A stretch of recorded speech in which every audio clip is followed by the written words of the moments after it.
really. Power of the gavel. Just kidding. Okay, welcome to tonight's joint council meeting and budget committee meeting. 6 o'clock Wednesday, June 1st. Here we are on Route 207, 209 again. The best place to watch TV in town. With that, Mrs. Melton, want to call the roll? Yes. Mr. Slocum. Here. Mr. Walsh. Here. Mr. Burrow. Present. Mr. James. Here. Mr. Milo. Here. Ms. Nichols and Ms. Pagano are absent. Mr. Talbot. Here. Mr. Belliver. He's not here yet. He's coming. Mr. Rice, for pledge. Pledge allegiance to the flag of the United States of America and to the republic for which it stands, one nation, under God, indivisible, with liberty and justice for all.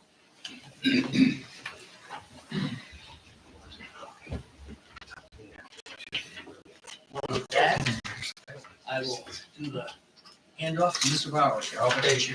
Thank you, Mayor Slocum. We are going to have our second review session of the budget. This will be the general town government departments.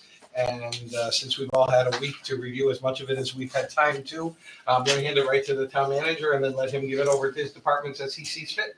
All right, perfect. Thank you, Mr. Barber. As you said, we will be trying to cover all of the non-education capital requests this evening, so we will move along relatively quickly.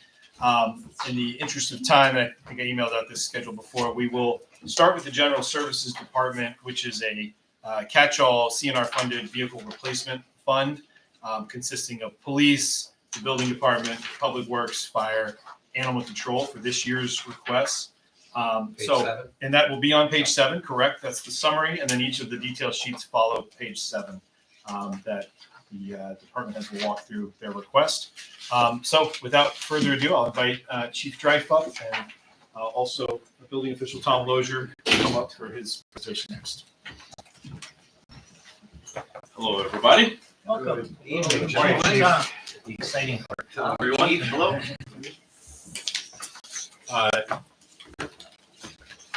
In the interest of brevity, no surprises from the police department this year. It's the same 4 vehicles that we've kind of got into a fairly good groove of keeping over the past, I would say, maybe 6 years now. That you've always been kind enough to give us 4 cars. We switched several years ago to the Chevy Tahoes, although I would note that we had trouble getting them this year because of the whole supply chain and everything. We got 2. We ended up having to go back to Ford for another 2 vehicles. Saves a little bit of money in the account because the Ford is a couple of $1,000s less expensive. Supply chain has, I think it's screwed everybody up, to not put it too bluntly. So we'll see what Chevy can come up with this year, although they say that a lot of these issues have been resolved. But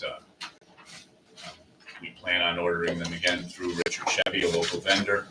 They've matched the state contract price on it, so we don't pay any more to do that. We're able to give the business to a local institution. As of this morning, again, you'll recall the council approved several years ago essentially renting out the vehicle. So when a contractor calls in to hire a private duty officer for a construction site, they can also request that the officer come with a marked cruiser. They pay an additional $25 an hour for that. Through this morning, we've brought revenue in of $141,062 this year, which is more. I think I projected 135, and that's still with almost an entire month to go. So I'm confident that we'll make 150 this year, which is, it's a big offset for the vehicle request. So again, absent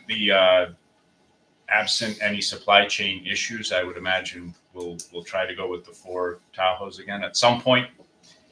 They are big vehicles, as you've seen. We have some smaller statured officers who find them almost a little uncomfortable to drive. So we'll probably always have a Ford or 2 in the fleet. But again, we ended up with 1 Ford Cruiser this year.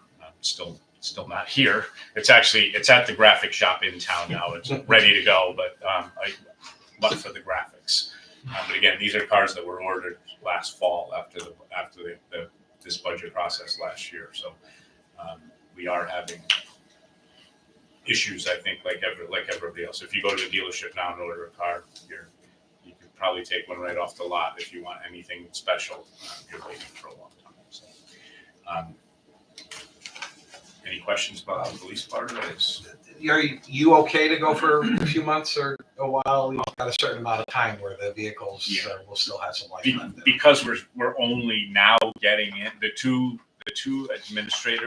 cars that we had to order from Ford after finding out we couldn't get the Chevys. They're not even on the ground yet. Right. Okay. So we'll be getting 2 new vehicles now this year from last year's capital appropriation. So yeah, the fleet's in good shape. Yeah. I certainly don't want to mislead anybody that it's not, but it is certainly nice to have these cars to go out and generate some revenue with. And again, we've been able to supply those cars, and we do the same. You'll see them sometimes if you ever travel into Southington or Naugatuck, where our officers are working there. Yep. Those vendors are paying the $25 an hour for the cars to go there. So again, it's told the story before. It was Brian Piknarchik's idea when he was the deputy chief, and the first time he brought it to me, I said, he's got to pay an extra $25 an hour. He was right, and I was wrong. So it's been a good revenue generator. So, Sure. So these are replacing 4 vehicles. yeah. And So the 4 older vehicles, will those be put into the where you use them for road construction or whatever? And then you had vehicles already that you're using.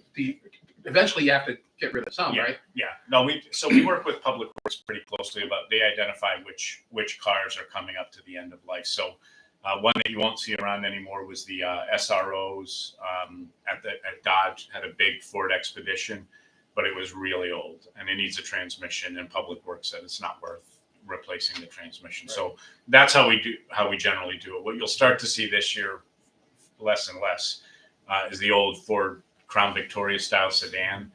We have one left that's in halfway decent shape. The other ones are not. And some of these cars, by the way, will go into the detective fleet. So we might buy. So the Fords that we're going to get this year are going to the 2 of the lieutenants who haven't had cars in about 5 years. Their vehicles will then go down to the detectives, and some of those old Chevy Impalas that you still see around town will be transitioned out.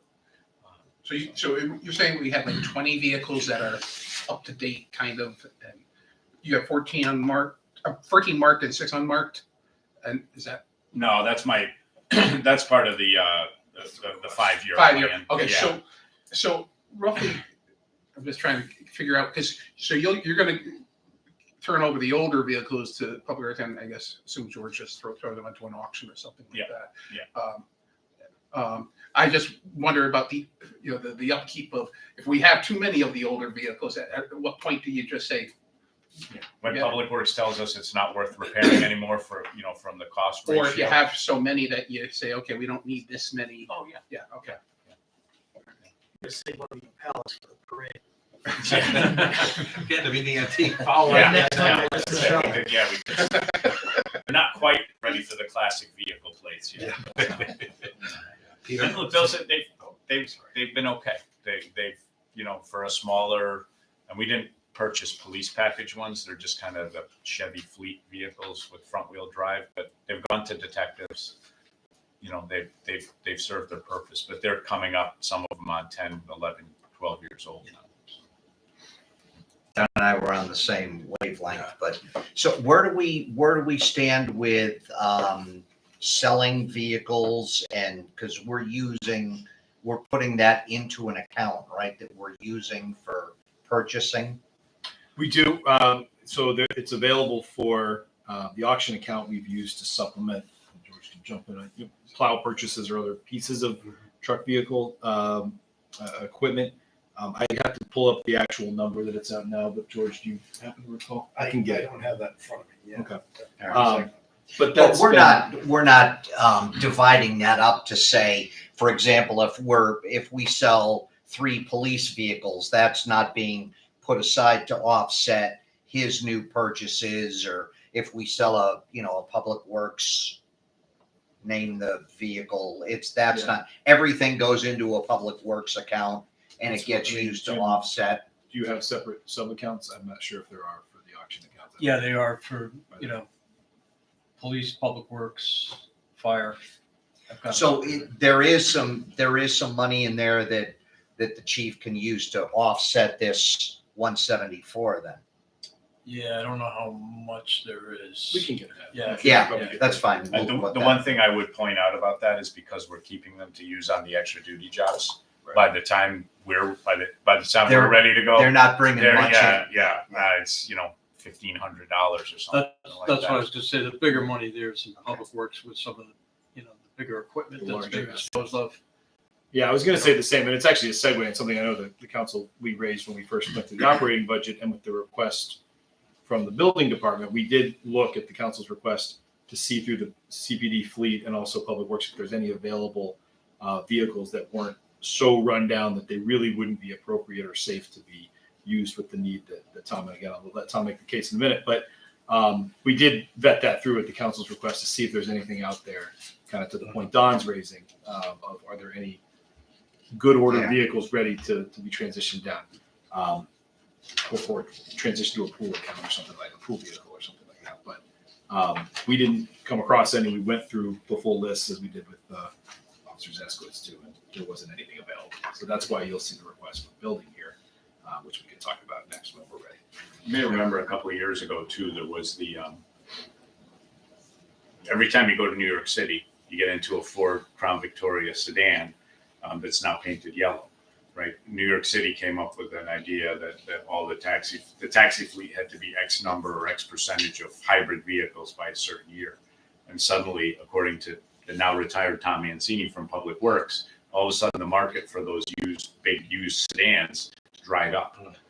And right around the same time that we started keeping them to raise the revenue by using them on the extra duty jobs. So, I mean,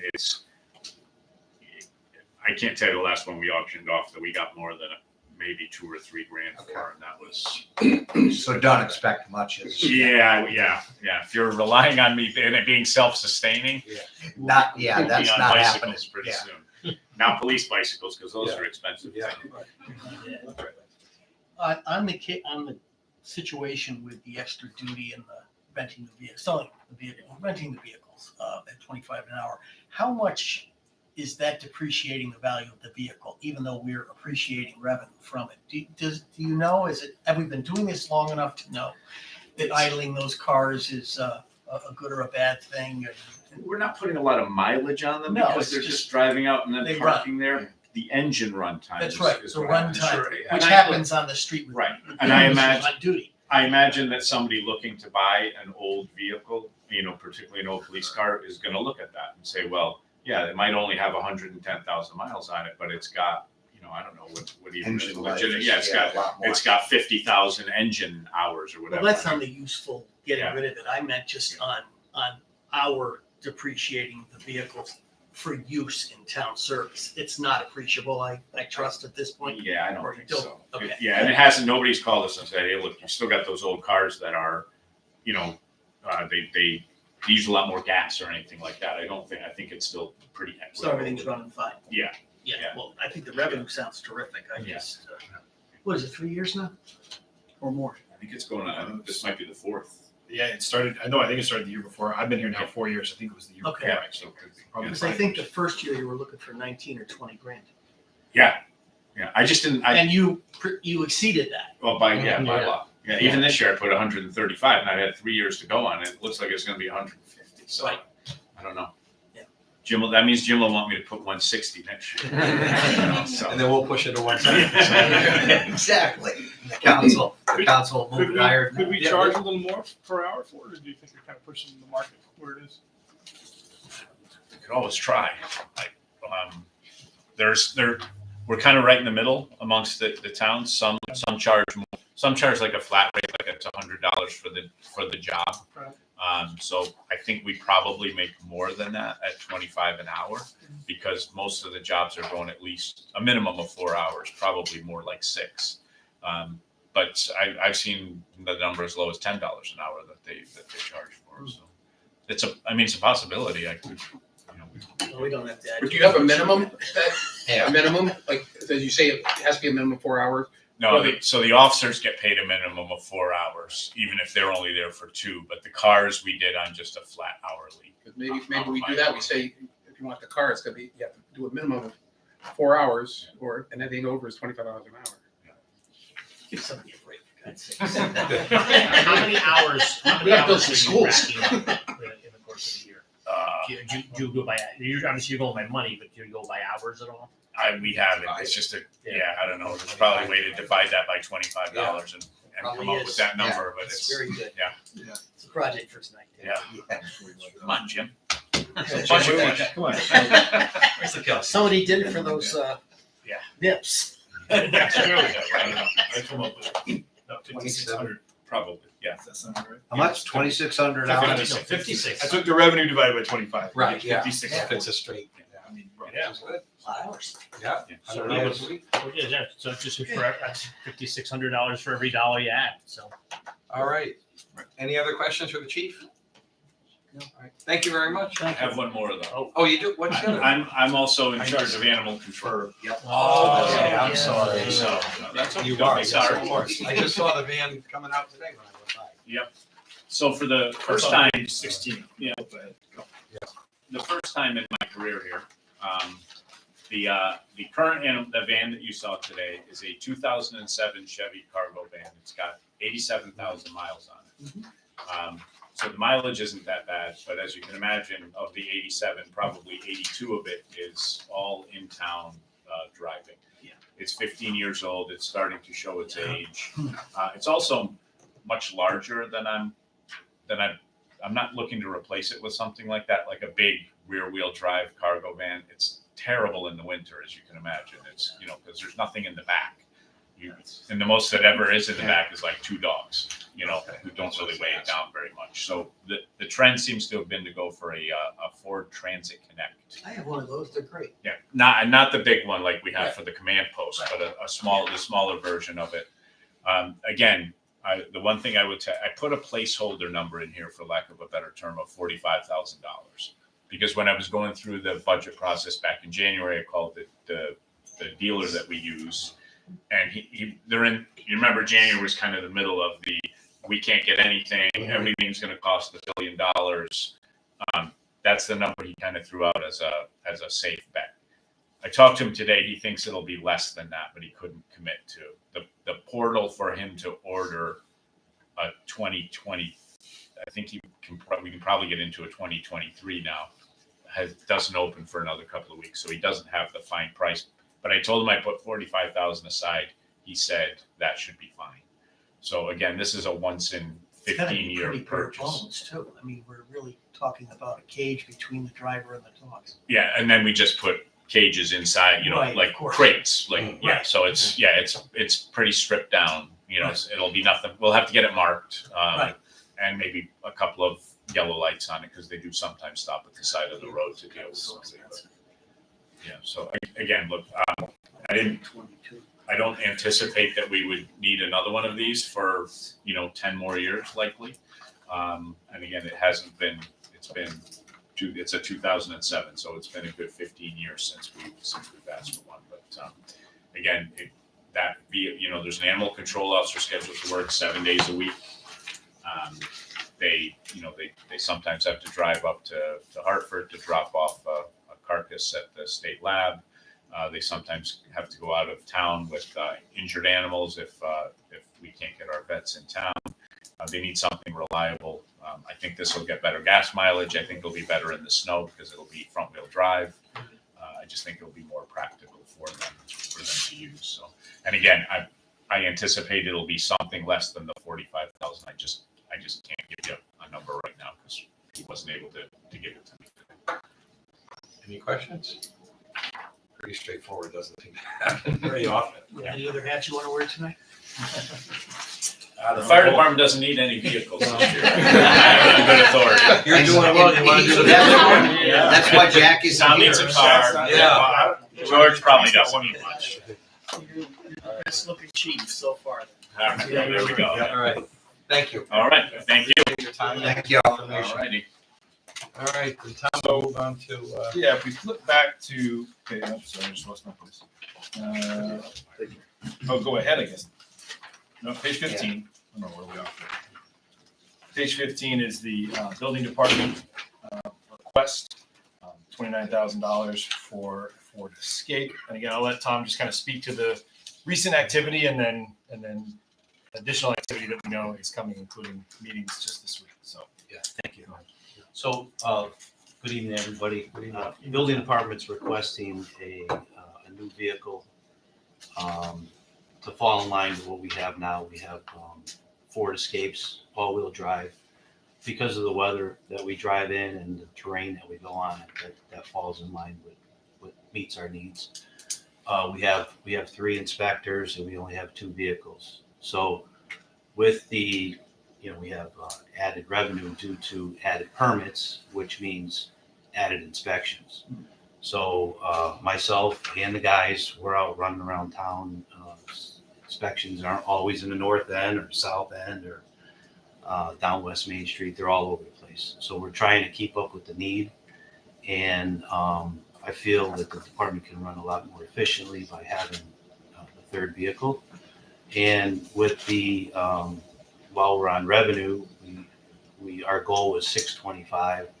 We're over that by 140,000. So we're well over our goal this year. And it is a need for the department for us to run more efficiently and to provide a better service to our residents as well as the contractors. As Sean mentioned, we have that the North End project, Stonebridge Crossing.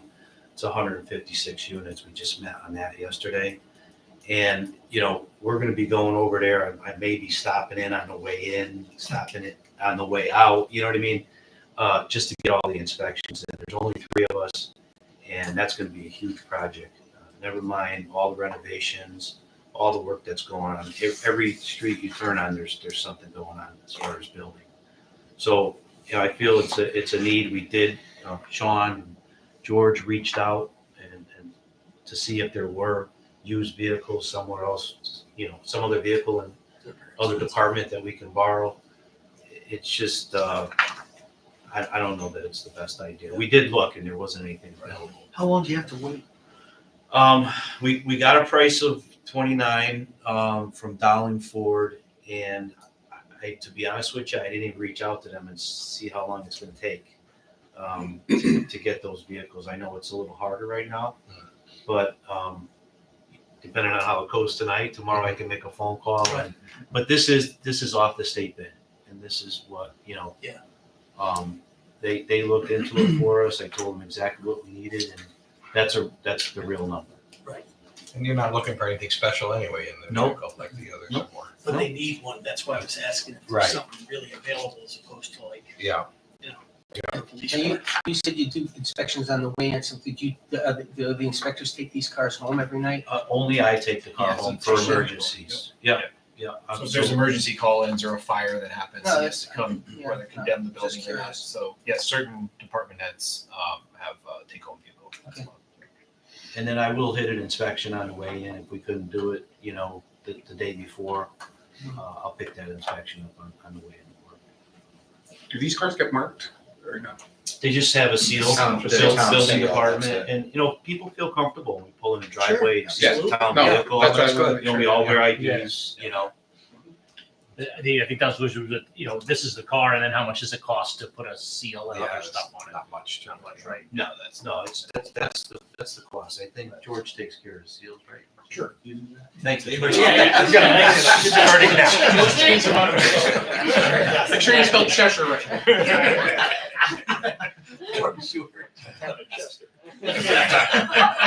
You gotta deal, you gotta deal. Yeah, you think we could get one of them and then we'll. Stencils right. and spray paint. The 2015 and 2017 model, those are holding up okay? Or? They are. We've been maintaining them. We just put tires on the 2017. Yeah. 2015 needed a transmission a couple years ago, and we just had it in for brakes and radio. Thank you, George, by the way. But yeah, they're up and running, and they're good to go. 7th, that's the 15th. 2 years ago. Oh, okay. That doesn't sound great. No, no, Yeah. like Transmission. transmission. Transmission was probably $3,000, 3,500, somewhere in there. Do we get just a long-term warranty maintenance on these vehicles at all, or no? I think you get something from the factory, you know. But we don't add the long-term because we have We public have works, we people handle that stuff. in-house, Yeah. yeah. Right. Sean, we're looking to begin transfer any of the vehicles to electric. Yeah, it's a good question. And there may be, I'm attending an annual meeting on Friday where there's going to be some discussion of some of the new infrastructure bill coming through the federal level. And there may be some additional grants incentivizing electric vehicle purchases. So, we're certainly open to that, I think. But currently we haven't explored it. It hasn't really been, I think, at a price point that really made a lot of sense. Yeah, But we have done the few hybrid vehicles. It does obviously come also with the charging requirement, the charging stations and Do we whatnot. have one at the town hall area? We do not at the town hall. The one that the town was able to facilitate the purchase of was the one that's in the Big Y Plaza, the double charger there. Should we look at putting one in the town hall You know, parking lot? we've talked about it a little bit. There's some drawbacks, especially in a little bit of a tighter parking lot, because you don't want people camped out there for multiple hours, as we have between staff and the available visitor parking. That's a challenge some towns that did town halls did experience in our kind of survey, because that what do they call it, Right Ideas Grant or whatever it was about 7 or 8 years ago.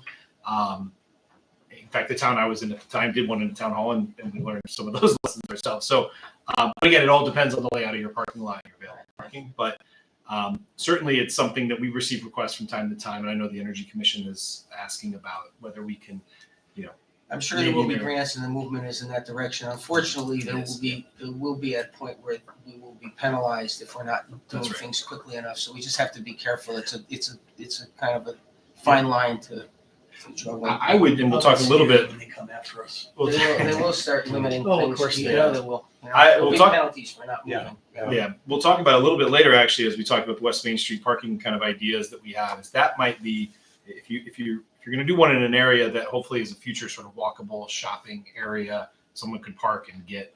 Because here at Town Hall, we don't have quite as many sort of businesses that you might frequent for long periods of time as that West Main Street area gets developed, which obviously is a target for us. I could see adding some, even at the trail parking that's right there at West Main Street right now, or Railroad Avenue, which is going to be built in a couple of weeks. Those might be good spots to consider putting a charging station. But, Just a question. yeah, absolutely.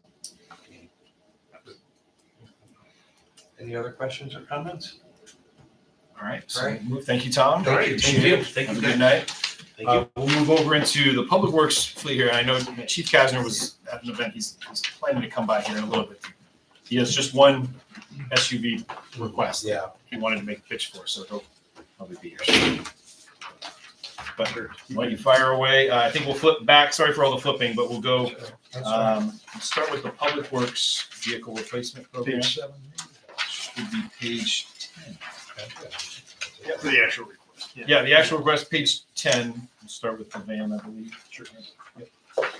Good evening, everybody. George. I'll just quickly introduce, I'm joined by Dan Bombero, who's our capital projects manager. So many of you have heard his name. I hope many of you have met him. He does a lot of the work behind the scenes in public works and in the front, but definitely behind the scenes. So just wanted to give him a chance to come here tonight and be seen by everybody as we get deeper into the budget. Thank you. So on the request for the vehicle, the one request we've got is a van, again, a transit type van to replace our building crew leader's pickup truck. So he's got a pickup truck with a utility body on it, and it's pushing 15 years old now, I believe, and just kind of aging out. It's also used for plowing, and we did kind of an assessment of the needs of this vehicle, and it doesn't really, we have enough pickup trucks to do plowing. We don't really need to use a building maintenance vehicle to do plowing. And it saves wear and tear on the vehicle and also wear and tear on the equipment that it carries in that cargo part of the pickup. And the good news is it's about $22,000 less than a similarly equipped pickup for this van versus a pickup truck. So that's the pretty simple request. We'll get some ladder racks for it, and it'll be largely a cargo type van, and we'll try to maintain the buildings to the best of our ability.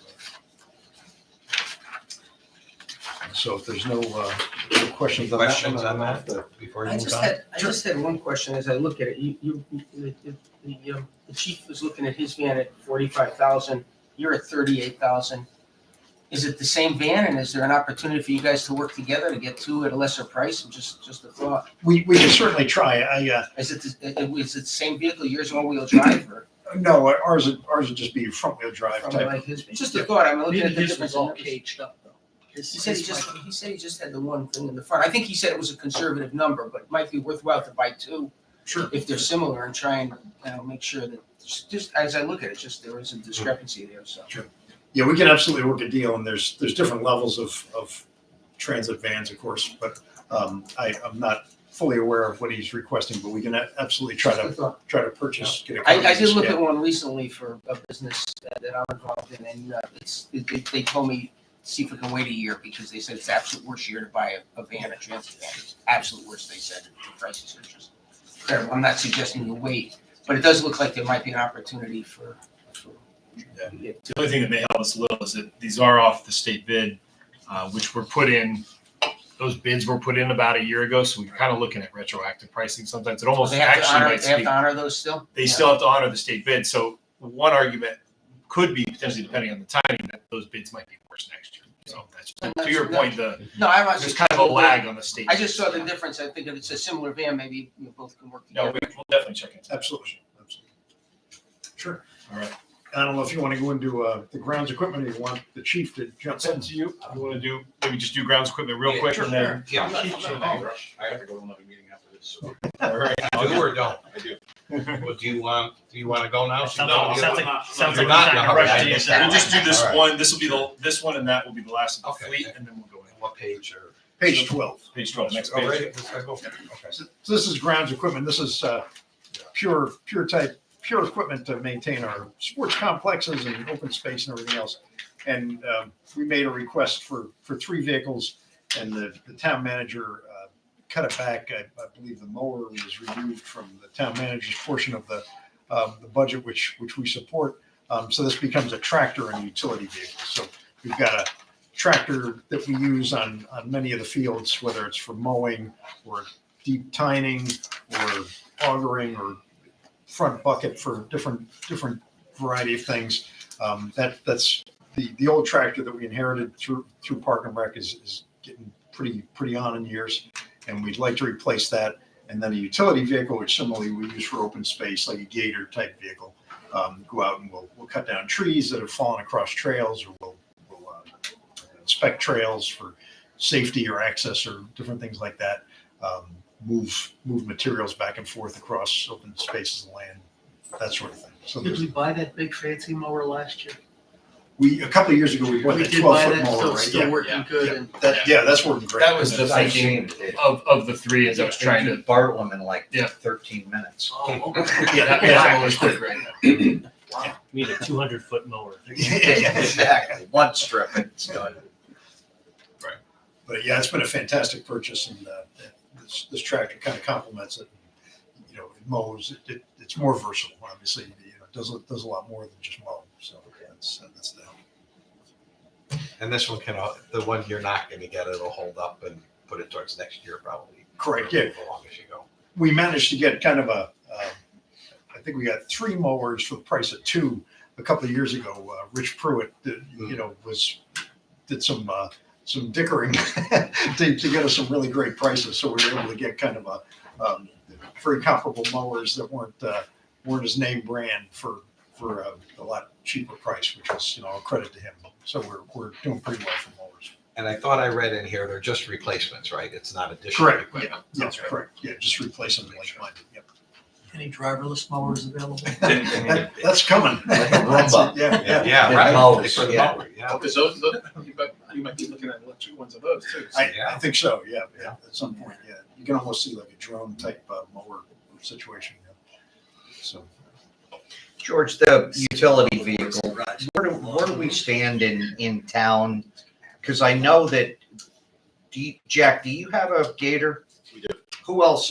There's like 2 or 3 departments that have them, is that correct? Police has two, we have one, Parks has one. What was the first? Police has 2. So police has, yeah. So is there, I mean, I can't believe that they're in use all the time, but The problem with emergency services, when you need it.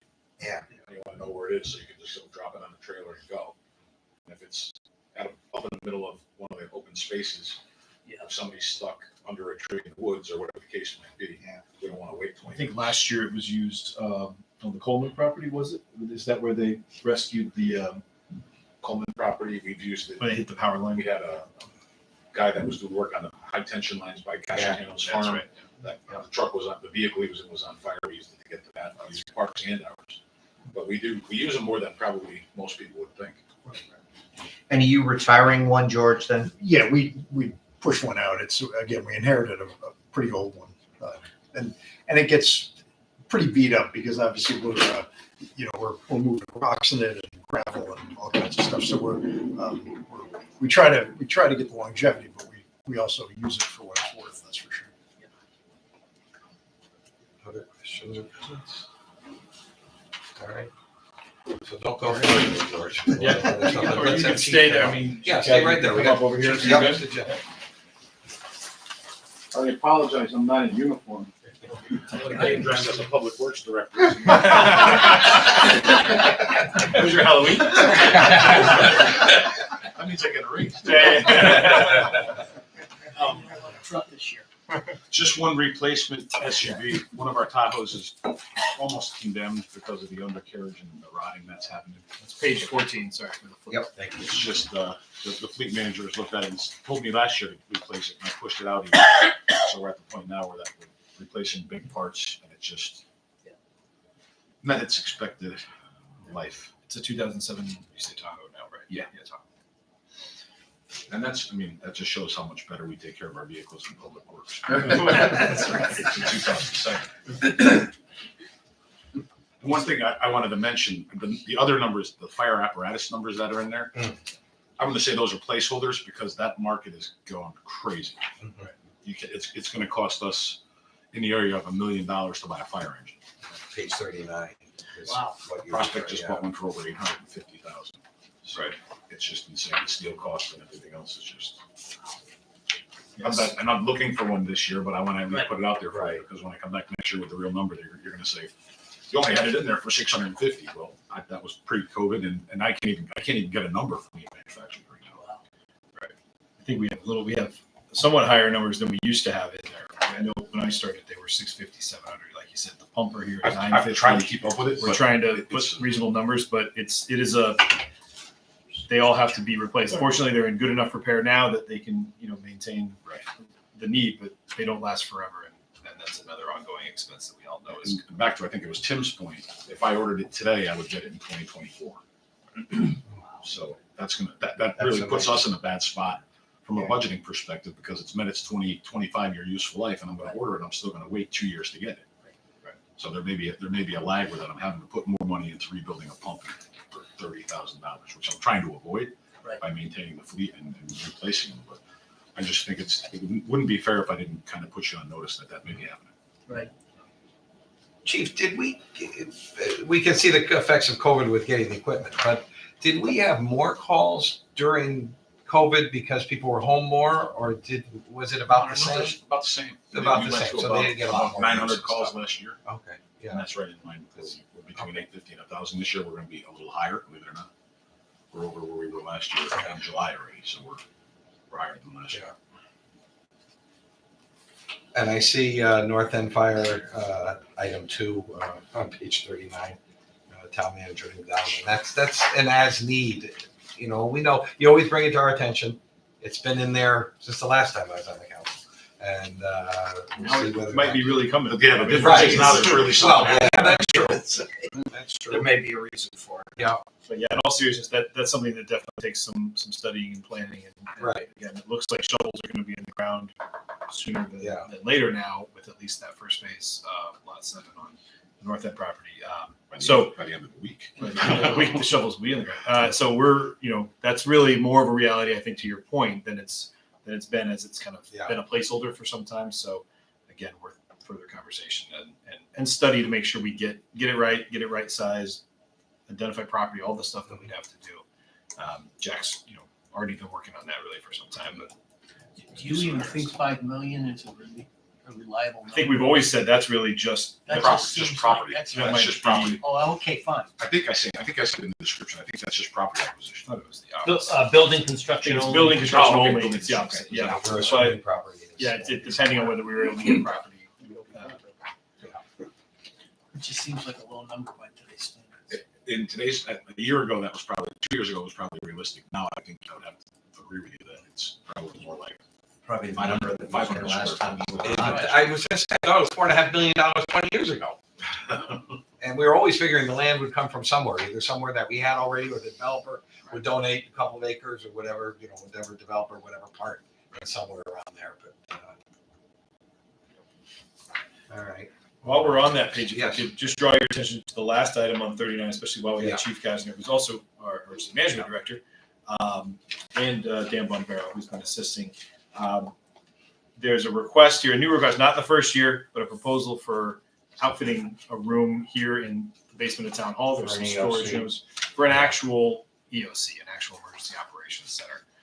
For a town of our size, I think there's very much a need. We've had, since I started here, including my first week where we had a tornado, we've had occasions to operate our virtual EOC or pull together meetings in chambers or whatnot multiple times a year. I'm not taking full responsibility for that, but it's possible that I'm the reason. Storm Kimball came. Storm Kimball came in. I mean, the pandemic, whatever. But the reality is they do serve a purpose. And again, we don't have to get into it in depth tonight, but you don't really want one typically housed at your fire station or your police station, because that's when you have emergency responders flying in and out. This is for, again, chief, maybe a dispatcher, a backup dispatcher, should there be an issue at the police station. Town Hall is already our secondary hub when it comes to our full fiber network. So if things go down, this is the redundant system here at Town Hall. Obviously, being in the basement here would be a secure and safe if we're planning for a hurricane or a tornado or something else that's large. Or we're really responding to. That's when you spin up your EOC. Often, Eversource, as we know, will send a representative to be embedded with you or other utilities as needed. But it's sort of the classic. We're not talking about a huge. I think it was 25 by 25, something like that. 23 by 20. 23 by 23 foot room, but with some of the panel displays, some of the various workstations where folks could be working 24 hours in an emergency as you're responding to an event. So the reason it's in here at 450, that we feel is a good number that we had from the designer. A number of towns through this congressionally directed spending program that we talked about a little bit the last couple of years, they got full funding for an EOC through a grant process that, again, and Andrew also was here, could speak to this a little bit, that we've seen really are coordinated through FEMA, and you can get funding really for, we saw, I think Newington got about $2 million for a new EOC just last year. So that's why you have this in year two. I have this in year two because we got to pull it together. We thought about trying to submit it. Yeah. That was that program where they give you like 2.5 or 3 weeks to pull together. Sure. What do you have? Throw it to the Right. senators. We have a call next week to find out how we did on one of those that we put in. But we did not submit this. We hope to maybe submit this with the council's kind of any questions you have now or in the future, a little vetting here. But if we could get that fully funded by a FEMA grant and outfit a room here at Town Hall, I think it's a win-win. And it's something we've talked about for years now. I think more, as importantly, there's not really, we would use it would be tables, terminals, computers. We really don't have a good training space in this building. Right. We always kind of, the caucus room gets set up, taken down, and everything's just jammed in there. There would probably be 15 terminals so that if you wanted to teach a computer class, you actually could. Yeah, it's a great point. So that's the nice thing is it's not just for emergencies like a snowblower. You buy it, and it never snows. I mean, if we have it, there's going to be occasion to use it. Well, we hope not, but for emergencies. But we could certainly use it, to Jack's point, I'm glad you brought that up, for ongoing trainings with Munis, the finance system, other employee trainings. So it could be a bit of a classroom as well when it's not an emergency. I know you like it. I like that multi-purpose use, because a lot of times you hear the territorial nature of these things, and the fact that, you know, I know you can't do it up at the police station because they get too much going on during an emergency. Even the firehouse would be tough, but this is good and neutral. And like you said, it's got the dual fiber setup, so it's something to look at. Now, is this $450,000 enough to do what you want to do? That was the full number, and Dan had vetted it out. Equipment, not just the making the that's room. full fit. Okay. That's the equipment. That's reasonable. The designer that I levied to get the information from had just worked on the North North Branford Yeah. design, Okay. and in that they were able to provide some tight numbers on. In the given climate, it could increase, but we can always work to scale back certain components of it to make it work within the confines of the budget. What's Newington doing for $2 million? It must include some new construction. I hadn't seen, but I just saw it. North Branford got the $2 million, and that was North Branford got it, and that was actually the second story to a new build at police department that they were building. So it's substantial in size. Remington has their own structure built. Yeah, their own set. So again, not for this year, but But a project like that, once you start it, how quick does it go? I mean, is that like all kinds of lead times for equipment, or is it pretty? I mean, Absent all really this not. chaos that's We around went it. down with also Brian Elefante, who you remember from the police department. Yeah. He's been a great asset when it comes to technology and public safety. Because we were looking at the room and trying to figure out if there's a spot to put a small desk for a single dispatcher. Again, should, God forbid, something really go wrong, or the police station itself, the building is not available, something you could spin up with our new radio system that could serve as 911 relay right from this EOC if it really was a disaster. And so, but some of that equipment, again, it's just, we all know the pricing of the Motorola equipment. The rest of it really is displays, internet hookups, and tables. We've got the walls. It's a concrete room down there. I think this number It is a lot of money. was even a little higher than I think. We kind of plussed it up to try to have a contingency, but it's really outfitting a 600 square foot room.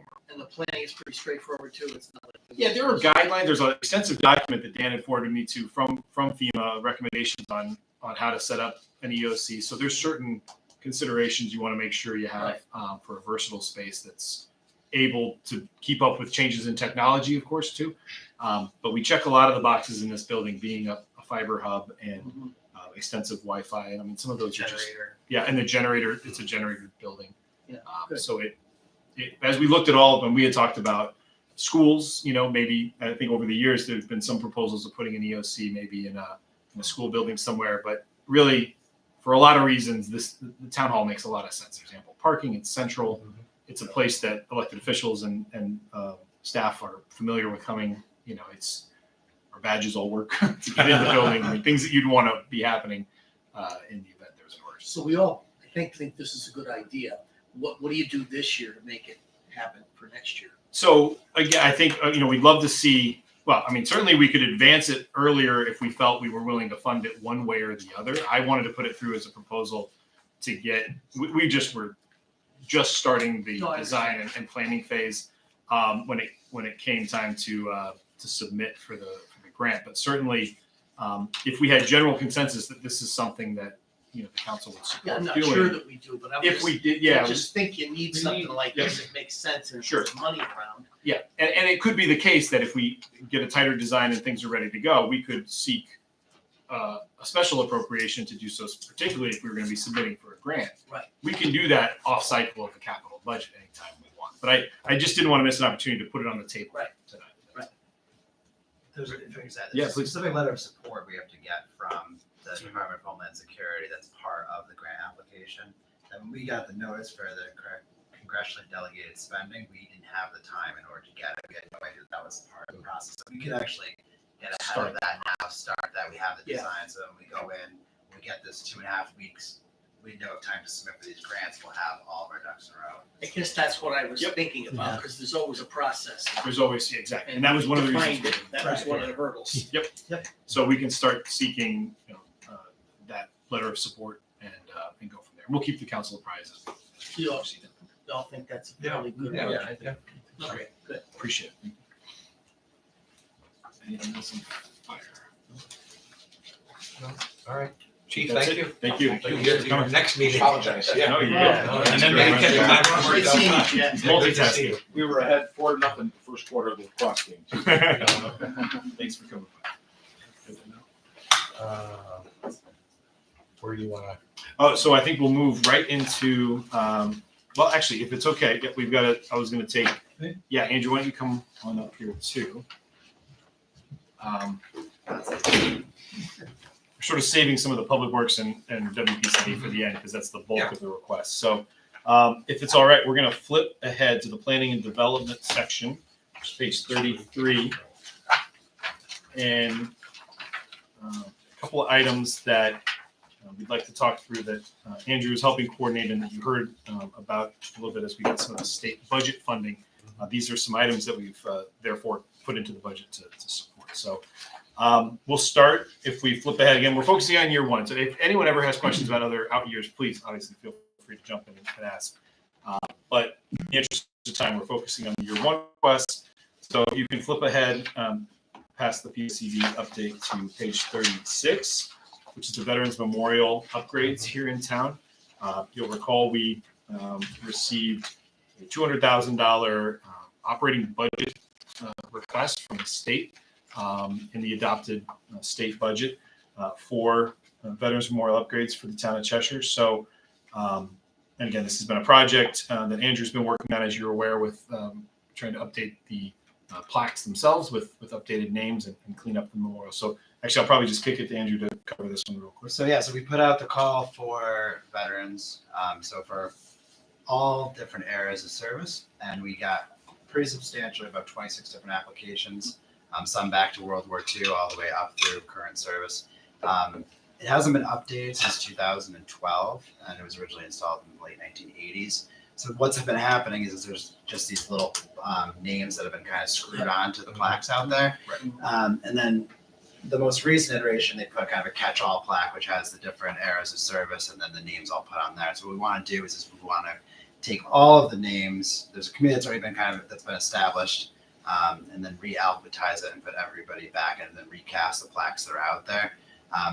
Potentially engrave it this time instead of emboss it, because you can't add names. And so if it's engraved, people can actually come out in the field and add names to it if there are people that are missed, because I'm certain that once we finish this, somebody's going to come out of the woodwork. And so we have more time now to plan it. There was an end date for applications to be submitted.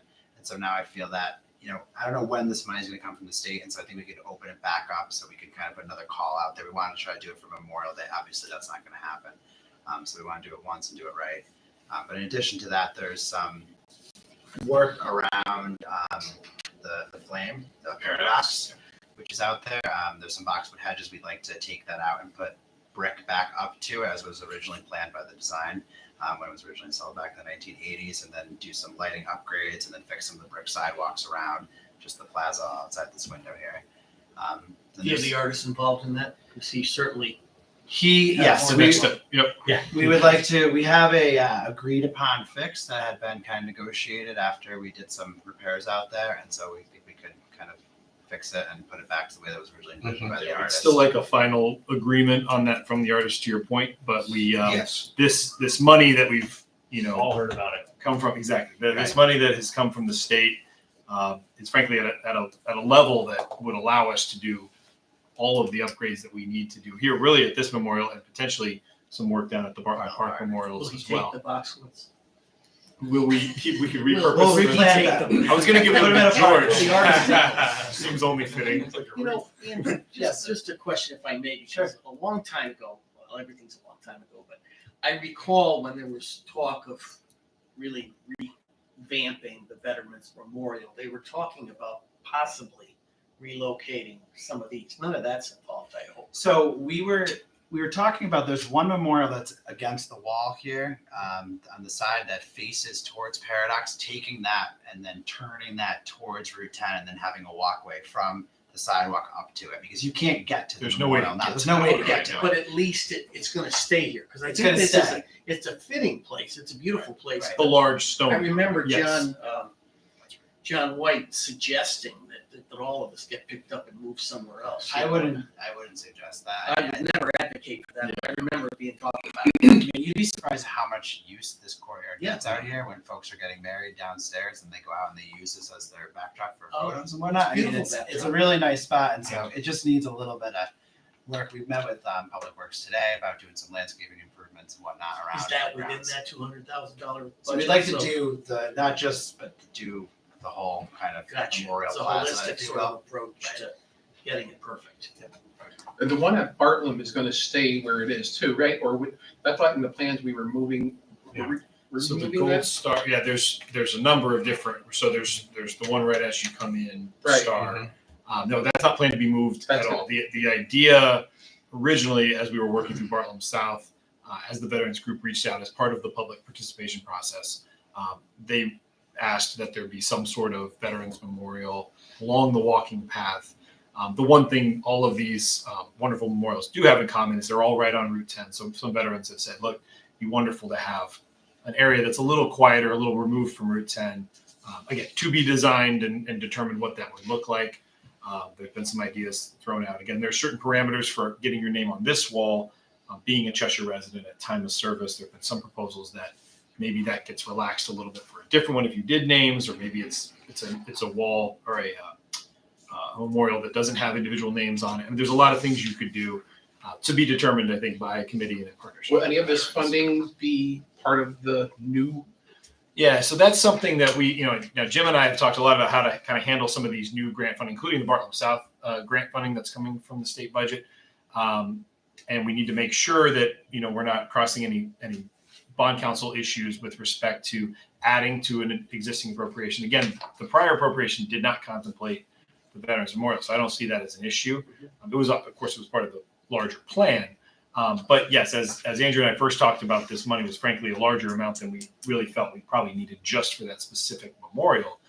We've talked about, maybe using or setting aside some of this funding. Maybe it's matching funding for some donations to fund a memorial at the Bartlett South property and walking path once that's been constructed. I don't know how much bronze plaques cost these days, and so that's one of the things. Bronze is a Hedging, real problem. hedging a little bit.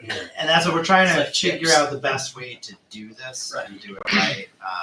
But I mean, in my opinion, the way that it was done originally, it's beautiful, but you can't add names to it no matter Right. what you do unless you remove them, and they're on a radius of a wall. Yeah. So There's it's also just- a catch-all plaque that over the years, just like the Vietnam Wall has, there are names that were missed and they're added and they'll say, World War II, World War, everything's, and there's just some names that are added because they don't fit on the current plaques. And so it's a great opportunity to clean that kind of all up hopefully once and well.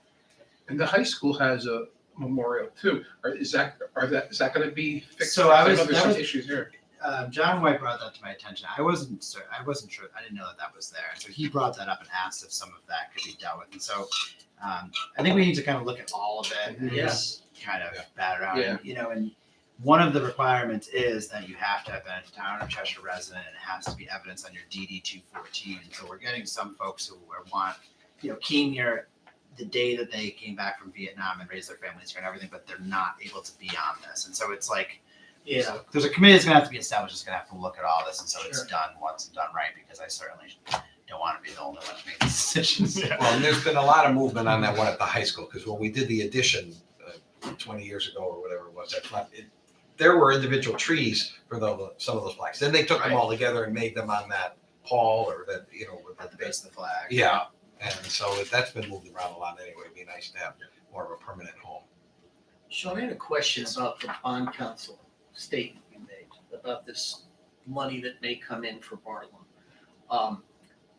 Why, if money comes in, can the council not appropriate it for a purpose? I mean, how does bond council get involved in that when it doesn't involve bonding and borrowing? Right. So it's a good question. It comes down to the way our charter is written.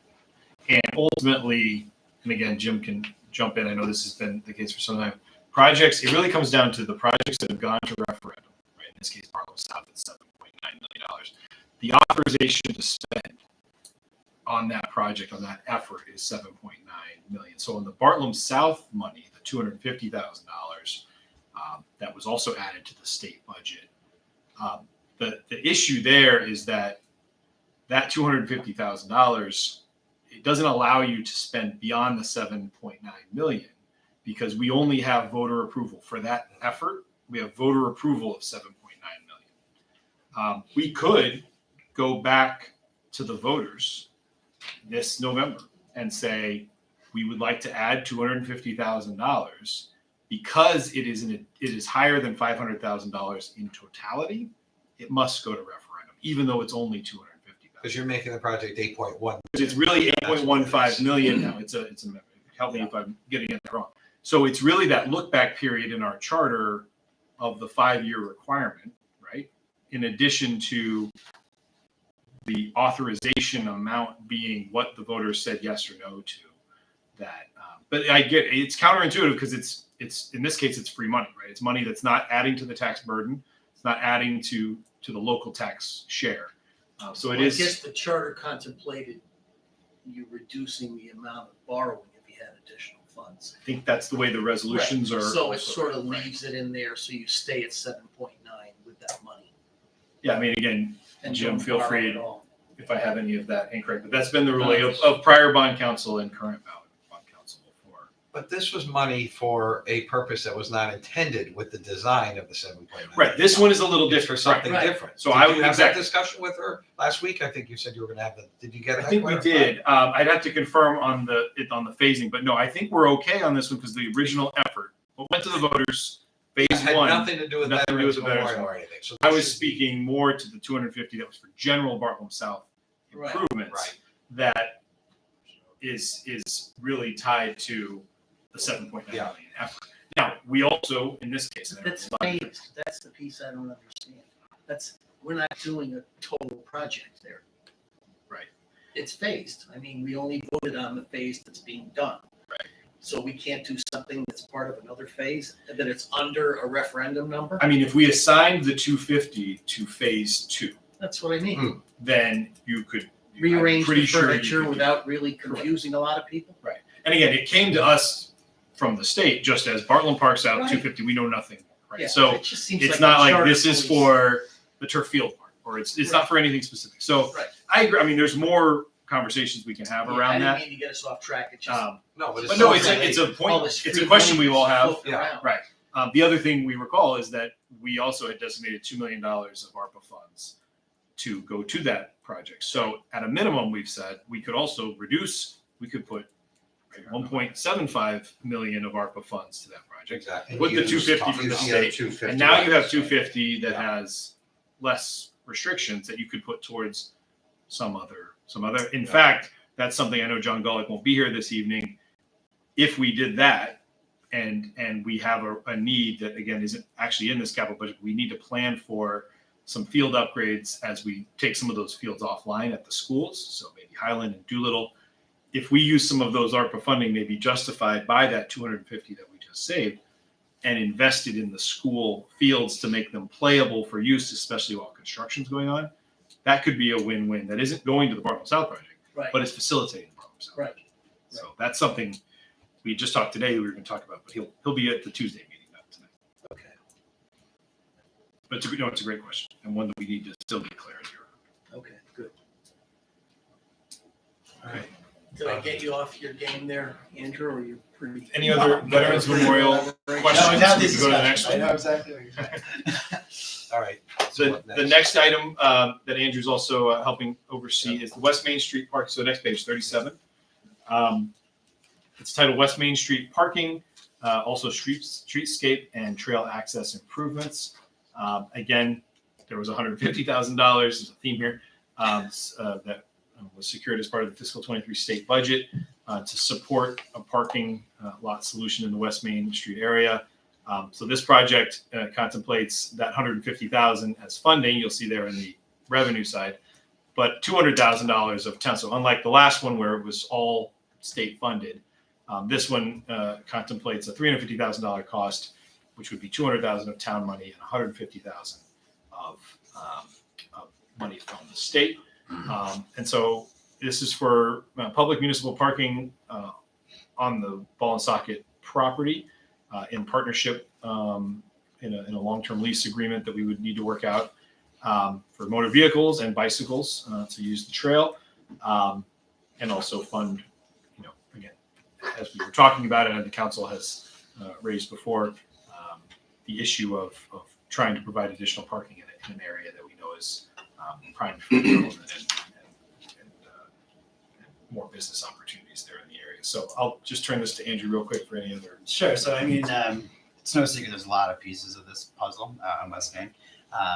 And when we went in for the congressionally delegated spending for the 1.3 million, that included a full overhaul of the back parking area existing on the ball and socket property, which included all of the concrete sidewalks surrounding the building, fencing, 120 plus car parking lots of both there and then behind the coal house, which is in the furthest reaches of the furthest southern portion of the site. Trail access and the full boat. And so what we're trying to do is just come up with a interim phased approach. And so with this, after meeting with Ball and Socket and with their engineering professional, what we could do, what we don't want to do is we don't want to go in there and do work that's going to have to then be reversed. And so what this would allow us to do is to deal with some of the drainage, so the subsurface issues that need to be dealt with there. Ball and Socket would take care of a building that needs to come down on the site. They would contribute money towards the site development, the sub base, and then we would be able to come in and pave, probably get about 40 to 50 parking spots on the property with access to the trail under this allocation, but not get the full 120 plus parking lot with all the niceties of it. But having the drainage done and paving a portion of it will allow for there to be additional parking there and provide much needed parking for the trail as well as other future potential uses on West Main Street. So this expense would not include the demo of that Alamo building they talked about. That's been taken care of by them. No, But is it sort of in that area It would up be- to that? right, so it would be to in Wells the- Street? in that footprint. Yeah, That would be in that- basically the center. That would be That the center little- of the parking right. lot. Okay. So I mean, this would, it's not going to be perfect, right? So what this would do is it would give us safe access to Willow Street with parking into a parking lot kind of in the middle of that with the drainage, so we don't want to have to rip anything back up afterwards.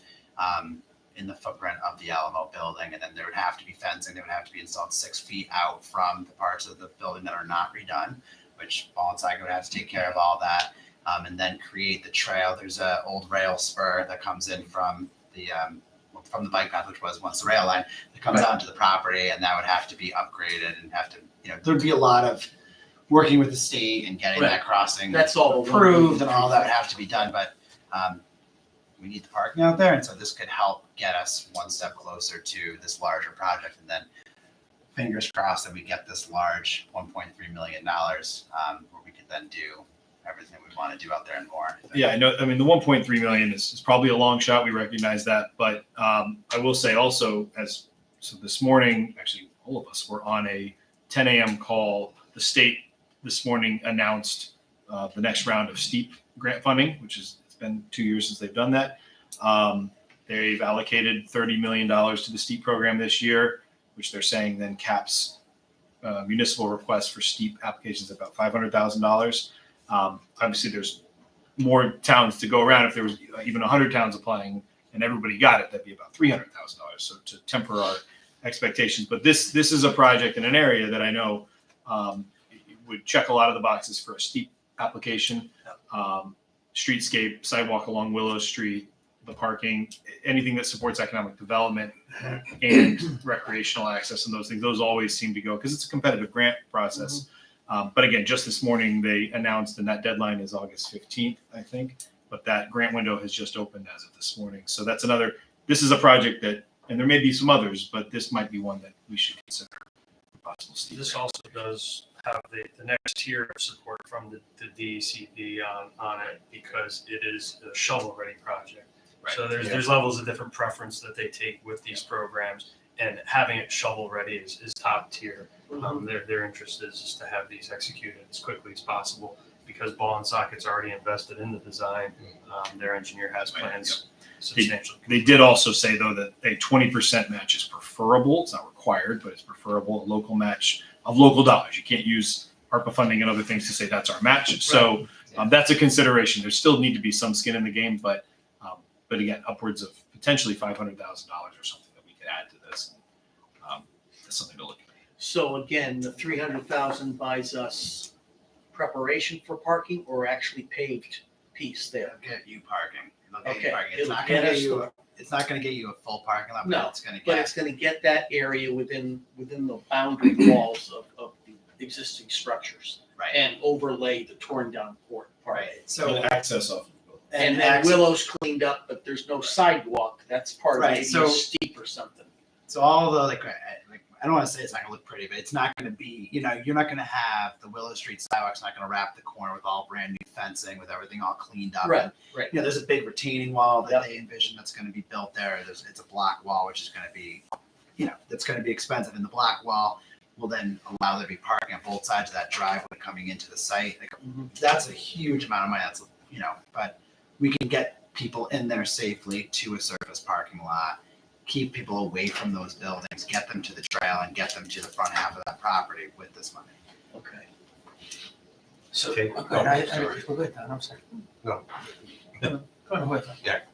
Tom, I have the same questions. Andrew, you toured me over there, which I appreciate, and I'm generally in favor of joint parking over there, although I think I'm not clear as to what we're investing in and what we have rights to after we're done investing. I'd like to just explore that a little bit.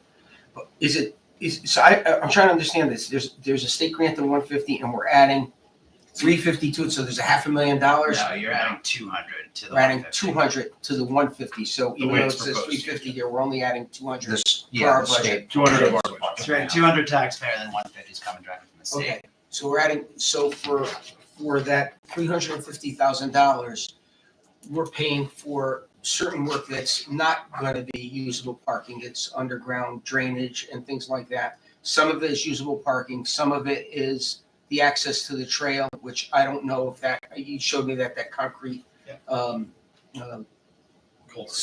whatever it is. culvert, yeah. Is it a box? I can't remember if it's just or some kind of a concrete structure. Will be usable for townspeople. Right.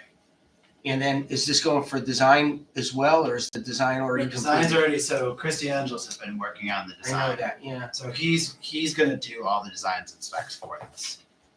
Are we paying for that with this money as No, well? We're not paying for No, that. and Ball and Socket is also contributing to this overall project.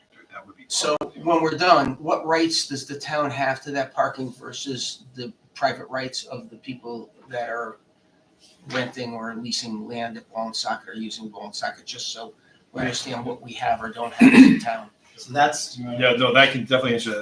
That's the next phase, just to your point, that we have to negotiate. If we were to proceed with this, we'd want to negotiate with Ball and Socket. We've talked to Attorney D'Onofrio, and again, probably in an executive session, I can give you a little more of his thoughts and details. But these are agreements. We'd probably be looking for something like a 99-year lease for $1 or whatnot, with maintenance responsibility on the town. But again, these are terms we could negotiate. But you would, but in exchange for those very rights and access and public access as needed going forward. So we'd need to codify that, and Attorney D'Onofrio is very confident. He's done similar arrangements in Berlin on these public-private partnerships with parking specifically in the downtown area. Okay, so we don't know that now. We don't have that answer now, no. So first, this is sort of the request. If there's consensus to move forward with it, we would make the approval. If for some reason it fell apart and we didn't move forward, we would just deauthorize the authorization. We would never bond it. There's no money out of pocket. Move And on. we So know this all is about for it the 'cause we first. got to approve any agreements anyway. Exactly, right. There's many opportunities for the council to decide, is this really the direction we want to And go? there's limited space there, and the opportunity to joint use parking is something I fully support. I just want to make sure if the town's investing their own money in it, that the town has reasonable rights of usage and they're not boxed out of having availability to use it. That's all, just to make sure we didn't invest in something and then we really don't. Our townspeople are saying, well, you can't park it, there's an event here this afternoon. right. 100%. Sorry, you can't use the trail. That's- So that's what I was saying. There's a lot of pieces to this puzzle. Yeah, I We need to really make sure that obviously the town's protected and. But that's the piece to the south, right? On Willow that we're talking about, to the south of the property. don't they need that amount of parking spaces that provides for the number of square feet that they have with the building to meet planning and zoning? So how could it be double counted to be public parking?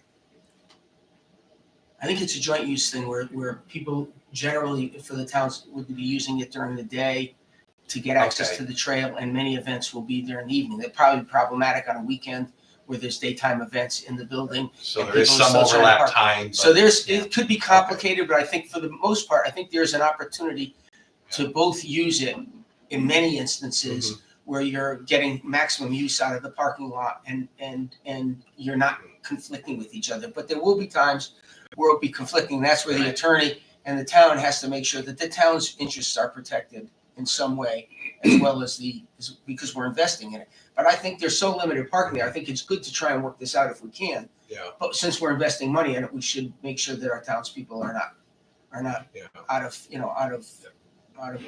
the game at certain times. Well, it's not unprecedented. The Board of Ed in St. Peters do that, and the town did it when we had the Cheshire Pizza property. We worked that with the library back in the old days when we Is were that getting right? the law. Okay, so we have You know, some there's history. some precedent to this.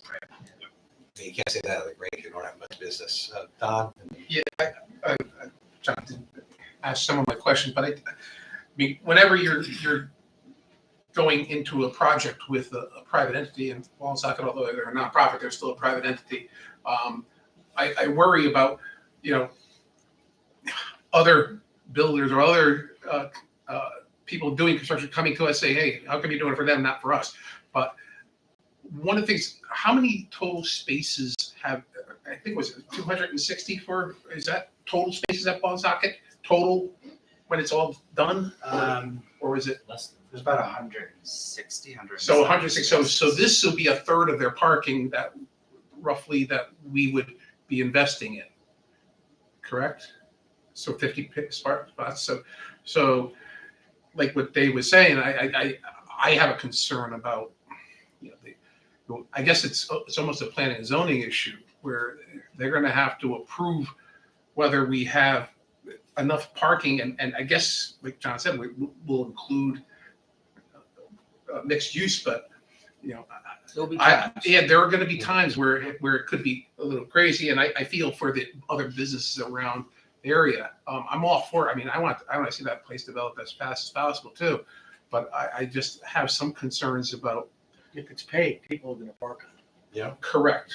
Yeah, and I think getting on the other side of the trail is great too. I mean, if we could continue building on that, but yeah, I just think we're going to have a major parking issue when everything is done, which is not the worst thing in the world. But No, I mean, I was going to say it's a little. I'm not going to say it's a good problem to have, but it is a little bit. It would be a symptom of some great growth and interest, and even I think as we've talked to some of folks now that when they've had events, a lot of the neighboring businesses commented on how wonderful it was for them because they had maybe some of their parking spots got taken up, but they were added people grabbing pizza. They were added. That's that kind of. And I know that's something the council has talked about as we've identified this area for really our one chance at a real kind of walkable Main Street area. But no, they're very valid points. On the point of additional parking, we are breaking ground on the 55 Railroad parking. I think in 2 weeks, week from Monday, 13th, June 13th. I think it's about 18 spots. So every bit helps there, and again, but I think as things develop, there's going to be demand, and but no, these are all points that are very well taken and that we're all kind of grappling with. And I have one more. The 1.350 that the grant that the county's going for that, not Ball and Soccer, correct? Or is Ball and Soccer going for that? We went with Ball and Soccer. So we're going together with them, right? Okay. And again, we had 2.5 weeks to put that together. So it wasn't like, it was just kind of, we wanted to. And is that basically for parking? That's parking and a lot of the site work on that project. A lot of site work, okay. All right. So that would basically take what you see that needs, like when you drive by there and, you see the broken fences and all that, even along the canal, that would take care of all of that. So it wouldn't take care of dredging the canal, but it would take care of things up to. Will that take care of the 350,000 in that too? Or is that one? That might be. Is that enough? Cost Is that escalation additional? Asphalt. I mean, I don't know. I mean, originally when it was submitted, it was envisioned that if we were to somehow get that full federal funding of this, that the 350, I mean, I would say probably, unless there was a matching requirement, the 200 of the town share would probably not be required. We still have the 150 coming from the state. Okay. You combine that, that's $1.5 million that probably should be able to do.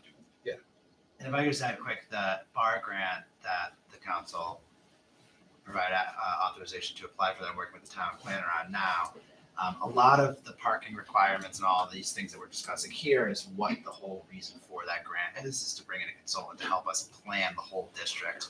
You know, basically from Ives Row all the way up West Main Street to look at all the parcels there to see like what that area could be when it grows up, to help, you know, if it's rewriting stuff for zoning regulations, so our parking requirements aren't, i.e. Stop and Shops Plaza, and could look a little bit more towards village district type planning and shared usage, and not requiring there to be X amount of parking spaces on a property when there are, you know, 26, 30 other parking spots directly on the other side of the bike path. I mean, we could look at the whole area.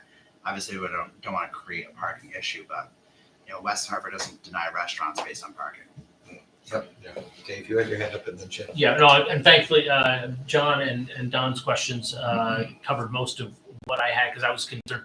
I know you and I talked about, I haven't had a chance to take a look at, tour that site. So I'm not really familiar with that particular area and what it looks like. So my question originally was, is this part of the plan that we saw? Is it this? So this is paving a part of what was on that plan. Right, so we just a fraction of that. We need to do more paving at some point in time, which I think is good. But I do have some of the concerns too about how is that property going to be used, as both John and Don have raised. But I also was going to ask, and you raised this question, was how are things going in other locations? Because I know we're trying to put parking lots in on Railroad, and so I'm glad that can. Are there other spots on Railroad that we have that can be paved, or is this going to be that we own? Yeah, no. Okay. There are other properties. But that we own. This will be it for what we currently own. That's correct. For our next meeting, Yes. could you just provide us a review of that, like, because we've seen a general layout of that property. A ball and socket. Or Yeah, a whole because I area. think that would answer David's mind, Yeah. everybody's question Absolutely, again, yes. because, I'm talking about a wall that's there and nobody's. Yep. I'm talking about. A sketch out of the 40 Yeah. lots, 40 Yeah. spaces in part of the master plan where those are likely to occur. Yeah, Sure. that would be great. Yeah, I know you have that because we've sort of seen it. No, but it's Yeah. important to see, and it's a complicated Yeah, property and I and think project. we could so- certainly, segue into something else and get that answered easily at our next meeting on the 7th, right? Just so it Definitely. makes this all easier for everyone to understand. And just are you still trying? And has anyone else had a chance? Because I haven't. Are you still coordinating the possibility of seeing Yes, that property? yes. Is there anybody else? I mean, has everyone else seen it, or? I am not. No, I haven't seen it lately. so we can do that in the next week.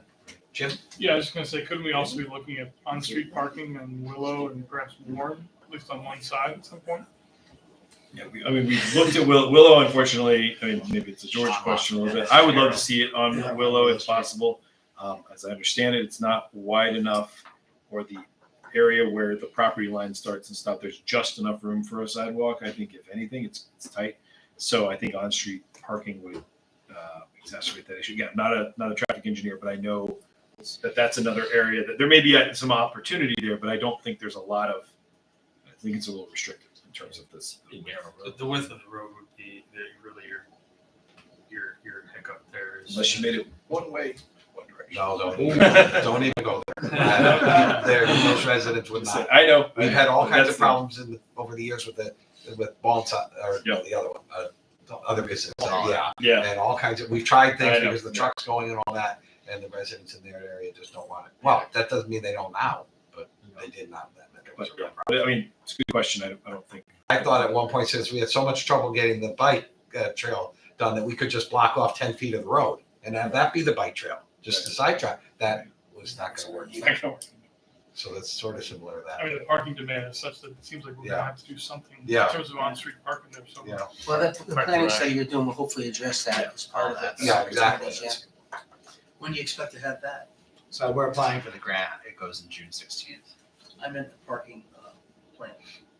That would be a part of That's that. Oh, that's part of it. That's part of it. So we're going for a Okay. grant I in got order you. to hire the Okay. consultant in order to do the. Okay. To do the plan. That's an important, at this point, it's important step. Yeah. I had one other, Sure. and I just want to make one other comment, because I said this before. Since this is a public-private partnership, and the last grant was as well, and the money comes through us, even though, I think the accounting for this is really important, that make sure no one comes back later on and says, well, we invested this money and some of it got used for something that wasn't anticipated.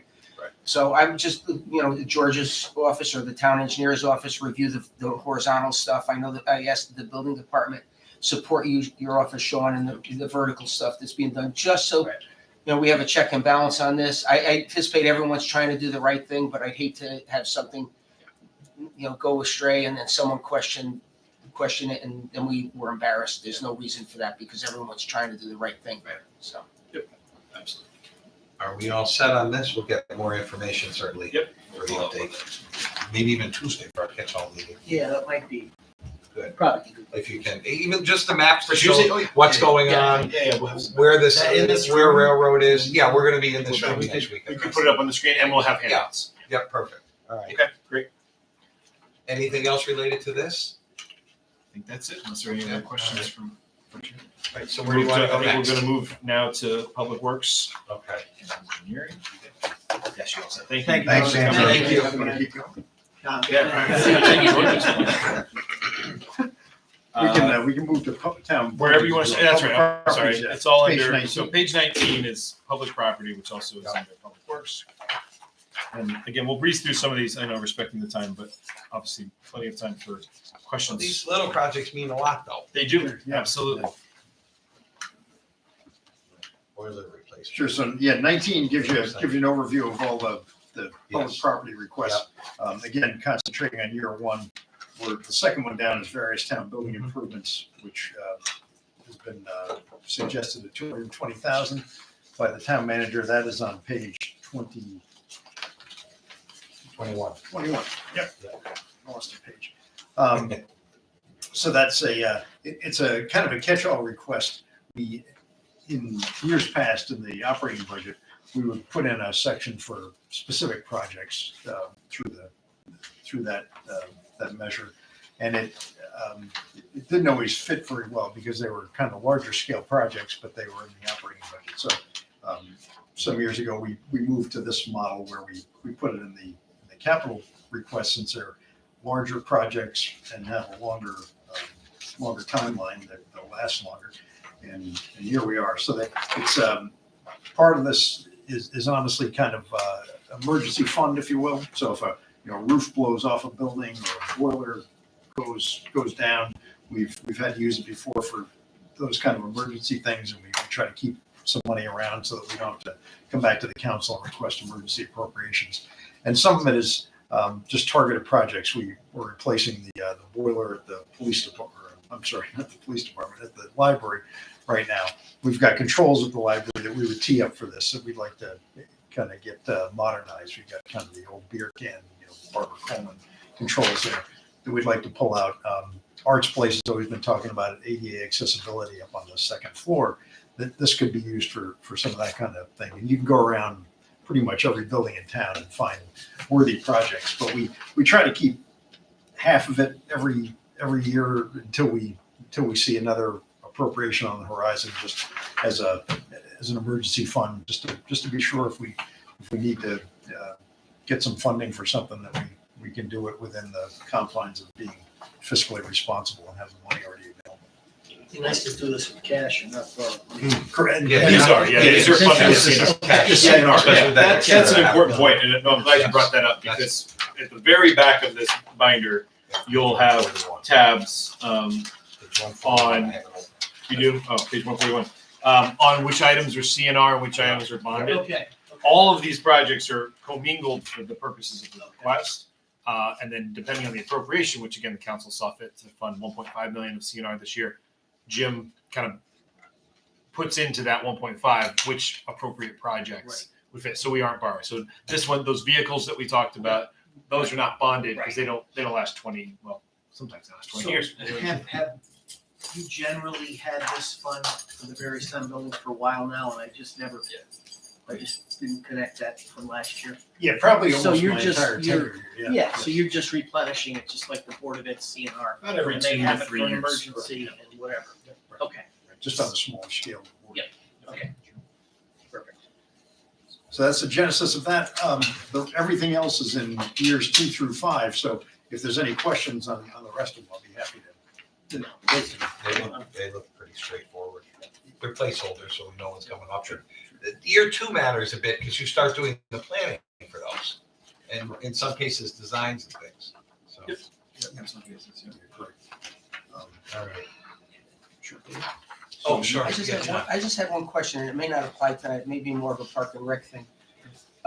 Block 12, is that a park, would that be under, I didn't see it under the park, I don't see anything here for that, but would that be under your budget, George, if we made improvements at Block 12? So, yeah, typically it's under mine. There's actually a request in Public Works for various park improvements that are similar to this. And So the building at Lot 12, which, I walk there, I haven't used the building, is really in disrepair. Is there any plans to do any work to upgrade that building in the near future? You're talking the museum building? No, I know you did, the The building. gazebo. That keeps people Oh, the protected gazebo. from the Yeah, rain. what's it called? Yeah, the Yeah, that's- gazebo Yeah, the building pavilion, on top. yeah, the pavilion, yeah. It's just beat up pretty bad, and I don't know how many people still use it. I know at one time, we used it for functions for our company, and but it just is. I don't know if it's in the Yeah, budget. I that's- was thinking about it. That's a great one for, and maybe that's an item for Tuesday night, because I know the Recreation Commission has had a lot of discussion about what to do. So Tuesday night, I know with John Golick will be here. You could probably go. I think they were split on what to do with it at a recent meeting. Literally split vote on kind of where they felt their preference would be. Again, We ought to hear advisory that to the then. council. Yes. Yeah, What's that I for? read it in their minutes. We definitely have to hear that. Oh, absolutely. Right. Yeah. I know. And so Split vote that's. that they don't want to do anything, or they want. I think they were split. I think John would take it down. Take it down. It's not used that much That's anymore. some of them. It gets yeah. very little rental. Yeah. Is that right? And I think that's Well, and again, COVID probably created 2 years of that absence. I don't know. A lot of our other pavilions were through the roof during They COVID. were, Because Yeah, I would people think wanted it's outdoor It's pavilions. outdoors, so I mean, Yeah, it's outdoors. I'm surprised, but it's I think it's more little known that it's back there and available. I mean, it's really, you have to be going there to get there and know it's there. Yeah. It's one of those things where, and so we've struggled with, there are some needed repairs and replacements that I know you guys have identified. But the question was, and one of the other considerations was, and we got this resolved, but early on, whether improvements made to that would then trigger any ADA accessibility, because it is not ADA accessible. Yeah, getting to that is. And so we were concerned that any improvements might kick in ADA challenges. So there's been a lot of kind of, it's not a clear path forward for that That's pavilion, fine. but John could probably I talk for a agree while with you, about Jeff, it. because I did rent it a number of times for different It's a things. beautiful spot. But access to it is, for the, Yeah. you can see where that could be. Oh, yeah, that could get If that, expensive. if that Yeah, over factors the, into just the bridge improvements. itself, let alone the Good switch point. I back didn't even think of upstairs. that. I didn't think of the bridge itself. But we So did finish the we did fix all the bathrooms. Bathrooms That are was upgraded. a disaster. They came out really nice. Yes. Yeah, that It was was a nice those are job. great. Is someone living in that house? Yep, so we always rent that out. We've traditionally rented it out to an officer. There's an Yeah, officer that rents to it and that's just rents it now. And she's there, she's been there the last couple of years. And perhaps, I know I brought this up once before, some of that $200,000 can be used to get a can of paint to paint that building in front of the old landfill. Yeah, absolutely. yeah. I actually had my constituent who complained about it once, already complained the second She time. emailed me as well, I Yeah. believe last week. And Yes. she's right. We She's need to right. paint it. Yep. Before Mike Stroller writes you up for blight. What building was that? The old paint. Hold yeah, on, what- the little Yeah, garage. that little the garage. Garage in front of the. Performing in fine arts or what were they? It's got theater. You can see the theater stuff in the window. Yeah. Community theater. It's like, go look. It's right next to Yeah, the. you'll know it right away. Yeah. You'll notice it right away. like you Oh, don't- yeah. Yeah. But you'll It looks know like an that old it gas used to be a little station. garage, little- Yeah. It looks like a gas, it was a gas station. Yeah. It was. Yeah, the guy up the Oh, the town owns that? Yeah. We came to That's own it. about It is. Yeah. Yes. Good job, guys. I'll make you know, $50,000. We bought that because there's. I'll get my best guy right on it. I forgot where Jim will be up So there. They need to. It does need a.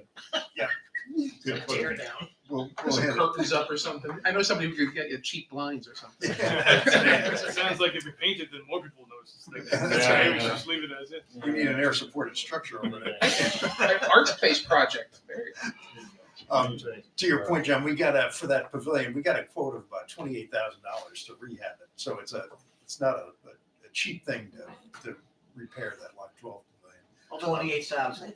That doesn't seem like too much to me. It's a nice build, but if you're gonna create handicap accessibility, issues or even question spending that money if it's not accessible, I don't want to go, Yeah, cause that was the problems. initial concern. We had building official Tom Lozier look at it when he came on board. He said it would not trigger an ADA.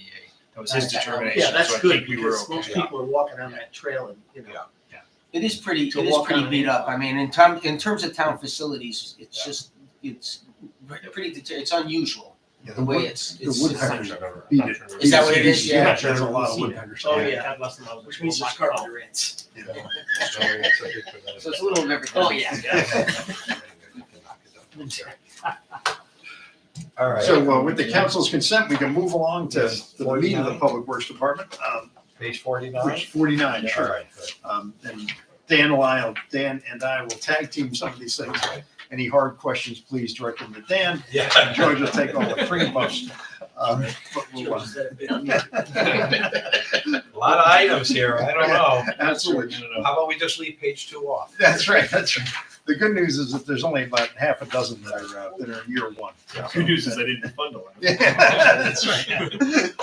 So we'll kind of go through those and anything else you want to speak about, obviously, please sing out. So the first one that is funded is the fourth one down, the Public Works dump truck and plows. If I could just jump in real quick though, and then some of this is also for everyone's memories we go through, and I know for John, kind of first time coming through some of these. When you see DR, that's department request. TM is town manager recommended, and the TC, which are all zeros now, will ultimately be in the adopted budget, what the town council approves. With both the tree removal requests and the streetlight installation requests, it's not like we're not still doing those. We went back and looked through the budget and identified, we still have existing appropriations from the last time. They were at sufficient balances where I said we can bump those out. That's why you see it 150 out to 24. And in the case of the streetlight, actually, we can hold off until about 25. So just didn't want you to think they're being neglected. We have adequate existing funds for them. Thanks. Carry that. Good point. So the dump trucks, every year we try to replace an older dump truck. So we're on about a 15, 16, 17 year replacement cycle of these trucks. And these are the first line plow trucks that do the bulk of the work. There's 14 or 15 plow routes, depending on our staffing levels at the time of winter. So we have a number of these trucks, and they're obviously called into service in the worst conditions and everything else. So they typically don't get a ton of miles compared to kind of an over-the-road truck, but they get a lot, like the chief was saying, there's a lot of hours that they're idling or they're moving at very slow speeds on a 12-mile plow route, just kind of making laps, and it takes hours and hours and hours to do that. So taking out curbs and mailboxes, unfortunately. So this would replace a two-wheel drive dump truck. So if you go to page George, 54. are we still waiting on these two? Because these are kind of like fire trucks and everything else in life. Correct. Anyway, and what's this sort of latest thing? These can be, 8 to 10 months, something like that. Yeah. Out. They're off the state bid typically as well. That brings up a point that I was going to talk about another time. It's probably a good point now. Incorrect. We may want to consider whether we want to adopt a 5-year plan and everything but the referendum question sooner rather than waiting till August, so that they can start ordering some of these things. They can't order them until we give the appropriation. So if we wait and do the whole budget in August, because that's when we have to wait and do the referendum questions, they can't wait to order anything till after that, and then plus 30-day waiting period and all that stuff. So that's something that we need to talk about and Okay. consider whether we want to adopt the 5-year plan before we all break for summer and then, or whatever, this month. Or do we chance that it might be June now. cheaper in 6 Well, months? that's possible. It's not sounding likely with these being short-term items, but that's just what I was going to mention at another time, probably Tuesday's catch-all meeting, but something to think about because it was timely. Okay. Good point. George, how many dump trucks do you have currently? We've got 14 first line plow 14, trucks, okay. and then we keep a couple. So that's why I of said a 15-year cycle. Correct. Yeah, if we do one every year, then by the time 15th years roll around, that one's getting replaced. And there'll be a couple of years out here. We used to put years on the trucks that we were going to replace, but it's not specifically by always age of vehicles. Sometimes we've got a 2008 vehicle that's really doing well, and a 2009 vehicle that's rusted out, the frame is gone or something like that. So we just kind of, we go through the fleet about this time of the year and take the worst one and mark it for auction or some form of disposal. Questions on the trucks? 245 is still a workable number. That is, yep, that's a good number. We these are on the state bid, so we've costed them out. So moving right along, the next one down is Public Works non-dump trucks, which is on page 56, if you want to go to the specifics. And these are just like it's tagged, any vehicle that's not a dump truck generally. So you'll see in here loaders, backhoes, excavators, different specific vehicles that we use.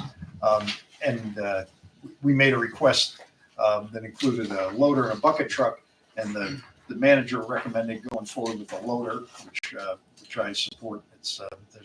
We can certainly make that work. We've got a loader that's about 25 years old at this point. It's a large 644 loader, and we'd like to replace it with a smaller scale loader, 624 or something like that. That's more manageable for town operations. The older one, I think, was used at one time with the landfill and that sort of thing to move stuff around. Really? We have something that was used at the landfill? I won't say it was used in the landfill, but it was bought for that purpose, to kind of move earth around when it was being capped, maybe, or something along those lines. And it's still around. Yeah, they don't get a ton of hours, right? Okay. And we try to keep them till they're not quite dead, but they're well used. There is an aftermarket for those, but you certainly don't get near the price of a new one. So we want to get all the life out of what we can here in Cheshire before we get rid of it. So that's the request for non-dump trucks at this point. So the bucket truck is probably gone. Right. It's not even in the 5-year plan. Right. It's been struck and. That's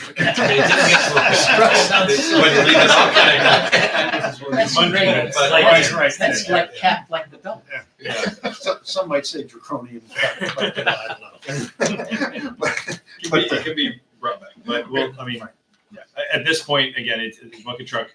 We've had certainly occasion to use it. We have things like putting the flags on. Yeah, they were using a loader. They were using a loader this year, which that's what I wanted to see how that works. Maybe that's our new bucket. How'd it work out? That Good cage five thing guys was a in little buckets. scary. I It was would a not little have gone scary in there and done that. Yeah. But again, and we've had there's some tree work that we can do. I support the concept of buying a bucket truck. I think trying to skinny this down as best we can. Plus we've had some success renting them over the years. And I think last year or the year before when we talked about this, we were looking at the cost benefit analysis of what does it cost to rent versus owning one and the payback. What about like a pre-owned that since it doesn't probably get a lot of use? The problem is they've got to be certified regularly, and some of them with tree companies and stuff get a lot of use. So, so you're buying something that's got a lot of problems already. Like Sean and I had some discussions about it, and rightly so. We've had a couple of years of really bad storms and things, a lot of wind storms, a lot of trees down, and maybe we take a little bigger picture and see if we can go through a period of maybe more moderate weather or something, and the need might not be there as much, or we can certainly rent and that sort of thing. So it's a valid It's fine. valid one everywhere. strategy. You're going to take one of the Aspen trucks and park it It's the cost of rent. So the next one I'll throw to Dan, and I'll just tee it up a little bit for Dan. But Dan's the last number of years he's done our road, managed our road rating system for the town. So he has an excellent talent with that, and he's able to kind of juggle the available funds and what best to do with them, whether it's paving, chip seal, reconstruction, micro surfacing, all the different things. So he's really deep into that. He'll kind of give you a little bit of an overview, and then we can talk about what the request is. Sure. In the department's request, it was $2.2 million. The town manager's request, he added from page 50, the third line down, which was the East Johnson Avenue reconstruction with the department request of $525,000. giving us a total town manager request of $2.4 million. Historically, the road improvement program has been well supported by the council as well as the voters at referendum. This year, it's just like everything else we're seeing, it's becoming difficult to project anything with respect to pricing.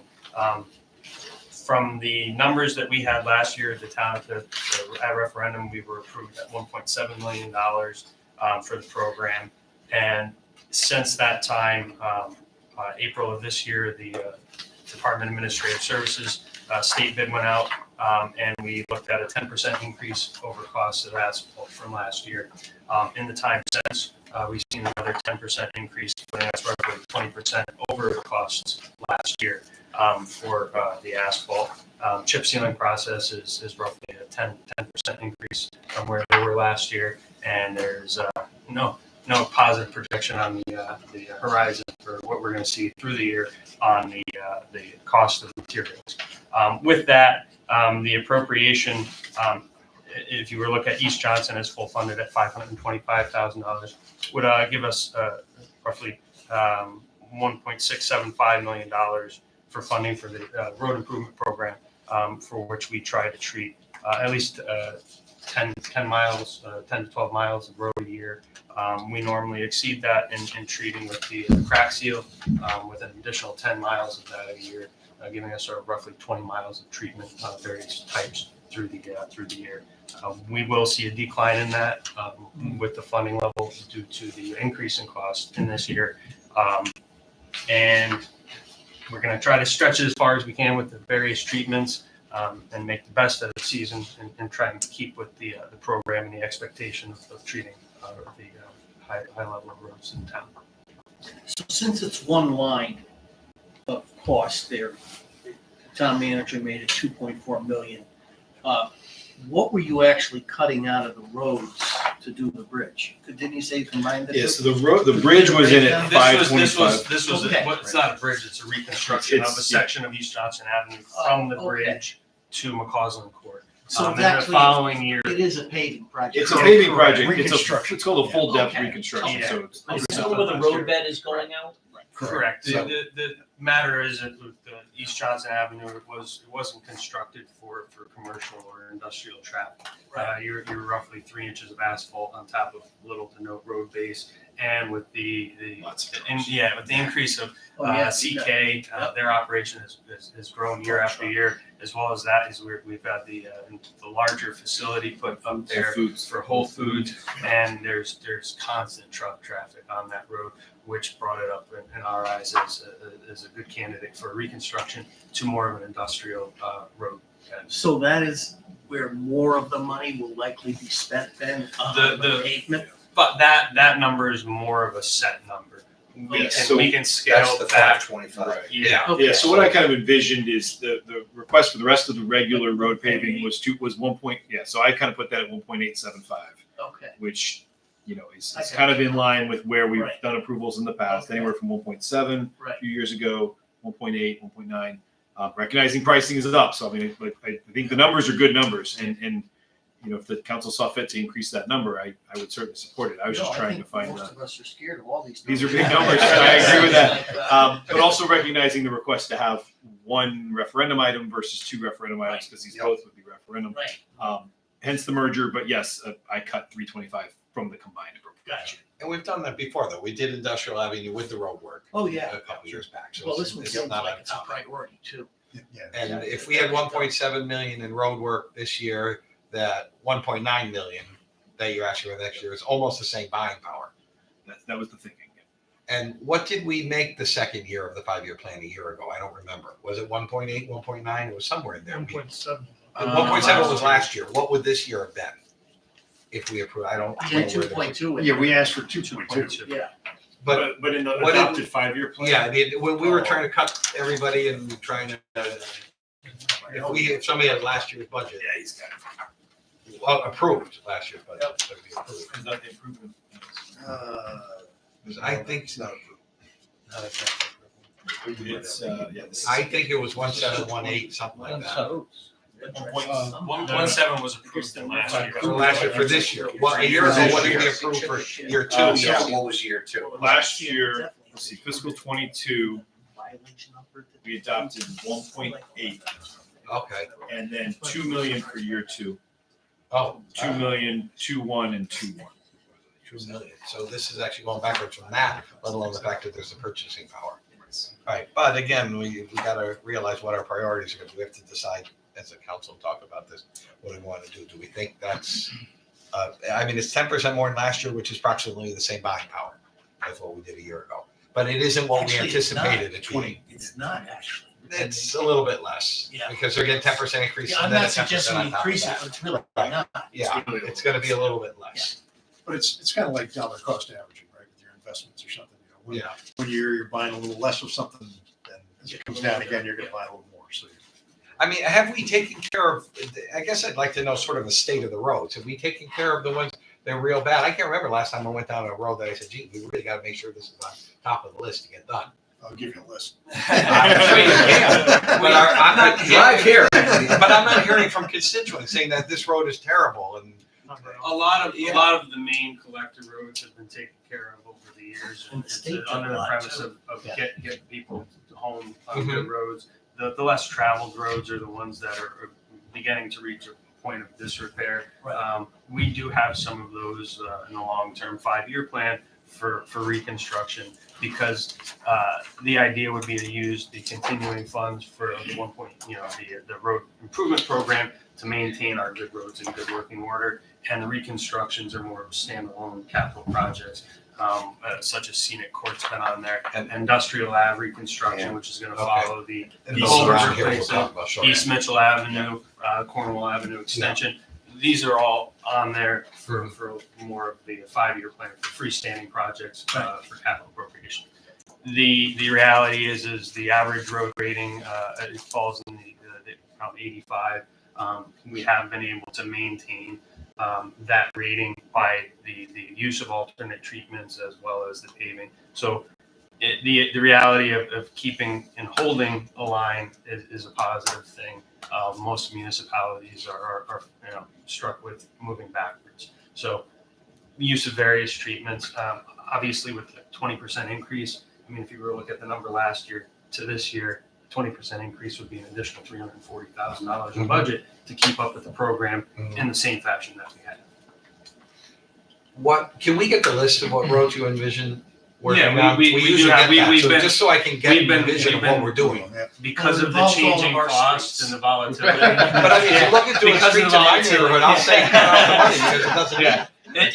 It's been honestly, it's been more and more difficult years. We generally have pretty tight numbers year to year, Right. but with the increases that we've seen just in the last month, a 10% increase in less than a month, it's pretty astronomical. So you take what you have for a solid list, and you have to pare that back Right. in order to make. We could certainly share where we're at with the pavement. We do have some roads from last year that were slated for chip sealing, which is a very limited season.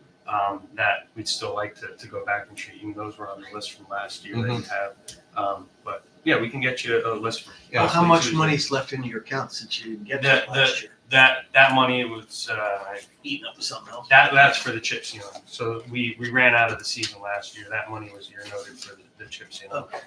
So the important thing is that the list we published this year is money that was allocated last year. Gotcha. So Right. going forward, it's always a mystery. Yeah. because we're So hoping what that you're the voters approving now will, will be what you're approving now will be a referendum. Yeah, because so we it'll always be for have some next. kind of. It'll be for Right. next year's You guys paving were program. planning. But my point is, I'd like to see what streets are out there. Because if Wallingford Road's just done, but if We did one if section. XYZ Street's on there and I look at, this isn't bad at all, I'm not gonna feel so bad that we're paring it back a little bit. But if I go on that, say, gee, I never been on this road in years and Yeah, it's it's really horrible. bad. Yeah. Yeah, I mean, You you might just don't see- know, Lilac Court could be in terrible shape. We might. That Cheers can about that always, one. we can always use Wasn't that to, done? No, it was done, Your street got that was double done 35 Yeah, years it ago. did, right. That's fine. They had to redo it. It wasn't perfect. So on the All right. East Yes, sir. Johnson, looks like you're going from Route 10 to the bridge. What about the bridge up the hill to Cheshire Street? Is that fine? Is that That better? part of better the part, yeah, construction that road? was when we did, I know we did, when we did Cheshire Street itself, we did the entire intersection.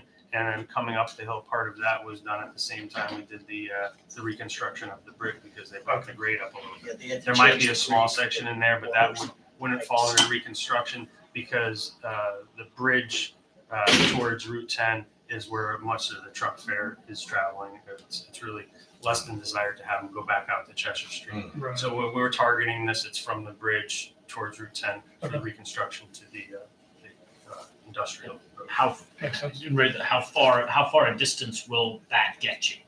All 2,000 feet. Well, the 2,000 first feet. appropriation is you're noted for 2,000 feet. If you look at page 66, Right. it has the linear feet that are included in that. So you're looking for roughly a mile of road in total between the two projects. That are Right. But this first one is 2,000 feet from from McCausland to the Quinnipiac Bridge, correct? What kind of pavement section do you use on this industrial road? We obviously have to get into the design on it. A lot of what was noticed there was, we were at 3 or less inches of asphalt, and then the road bed there wasn't really any process aggregate. It was more of that sand, more of like a dead sand there. So you'd be looking to do at least a 6-inch asphalt. Heavy duty. Yeah, no. Other questions or comments on the general road improvement program? Because we'll move on to sidewalks. Yep. All right, so sidewalks, I guess, are next. Yeah, so the next one that is funded is down at the bottom is the MS4. We're happy to talk sidewalks if you'd like, but that got pushed out a year, the sidewalk. maintenance. We'll talk about that because we expected to do,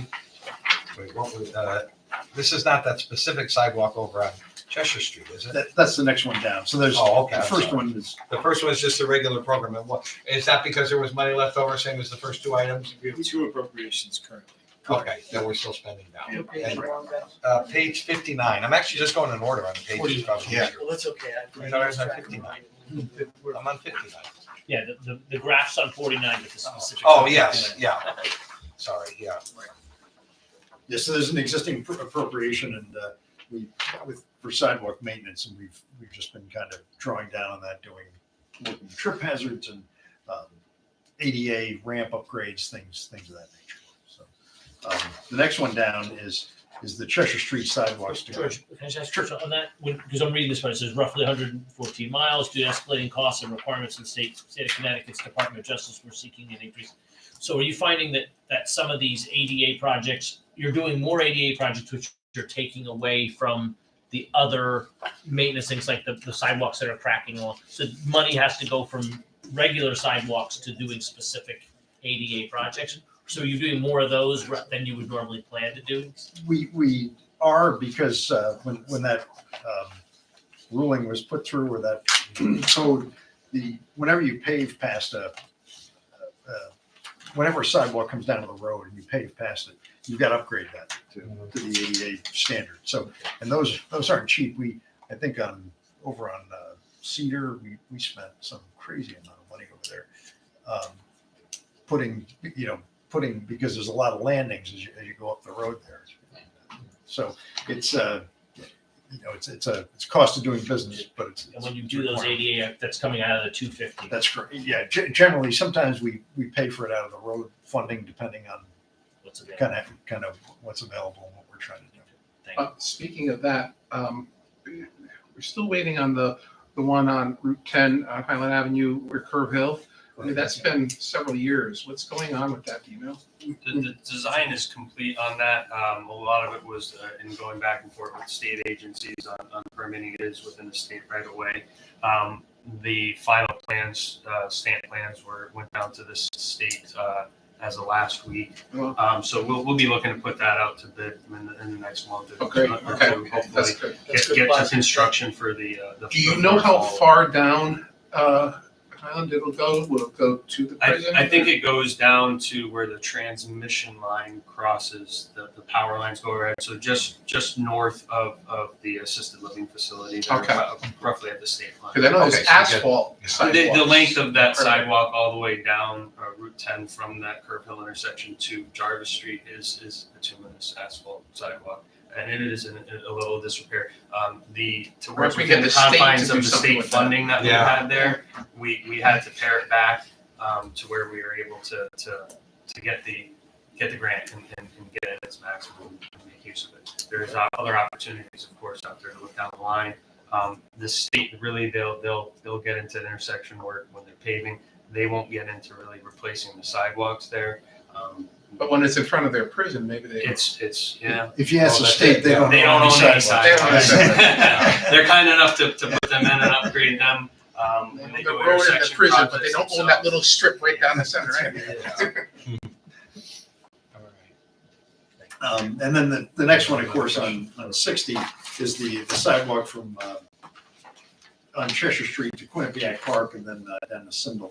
And so that one, as you can recall, last year was bumped up dramatically. And right, cost-wise, and we've gone back and kind of hardened up the cost, but it got moved out a year, just I think in the interest of keeping things simple this year. Did we do the planning and design work this past year? Like, that's what the plan was last year. For us to do it this past year. Right, we were gonna try, we got survey out there. and Yeah, they everything did else, survey work out there and they're designing. We now have a town engineer on staff who's going to be taking an interest in working with the consultant on finishing that project. Okay, cool. It's kind of a delay to give it to the engineer as opposed to having it farmed out to be done.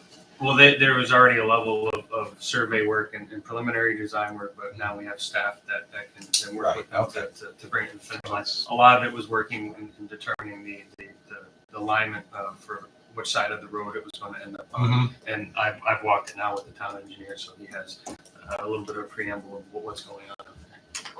And that was going to be my question. I know one of the issues had been where's that sidewalk going to go?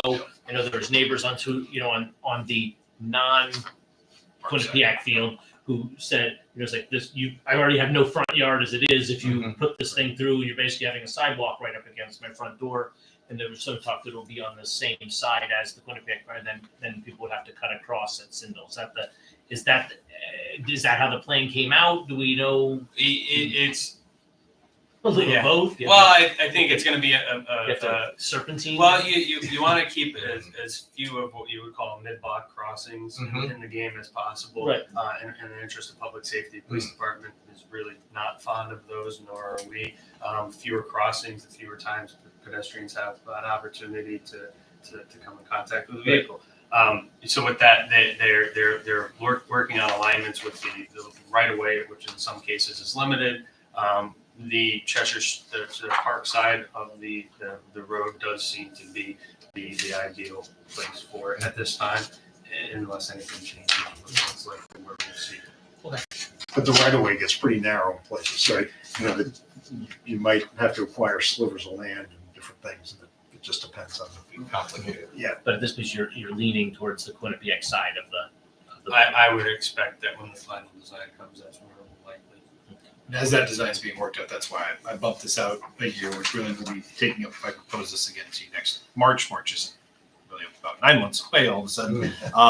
But once that design, there's ample time to then therefore notify those same neighbors who obviously are concerned, and we don't want to make sure they have an opportunity to see what the plan is before we put it back before you. You're saying you bumped it out a year?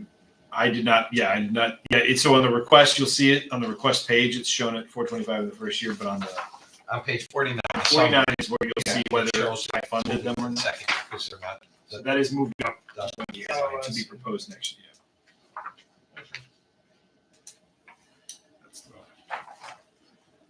All right. And so then the next three items. Is the MS4? Oh, sorry. The one at the bottom of 49 is the MS4. That's the next one that's funded. Yeah, but page 61 and 62 are far out. There's Leaks Pond and another one. So the next one to talk about is page 63. And so the MS4 is. Oh, that got moved out. Yeah. Okay. And we're okay. But what was the thought on that? Because it got moved out. That we just Cheshire Street? have to do it right away? Which are we back? No, then page 63, which is the MS. No, that's there. That's in. Oh, you know what? seeing too many zeros. I thought it was That's zero. right, yeah. That one is fun. Yep. I thought it was zero. I'm sorry. So too many zeros.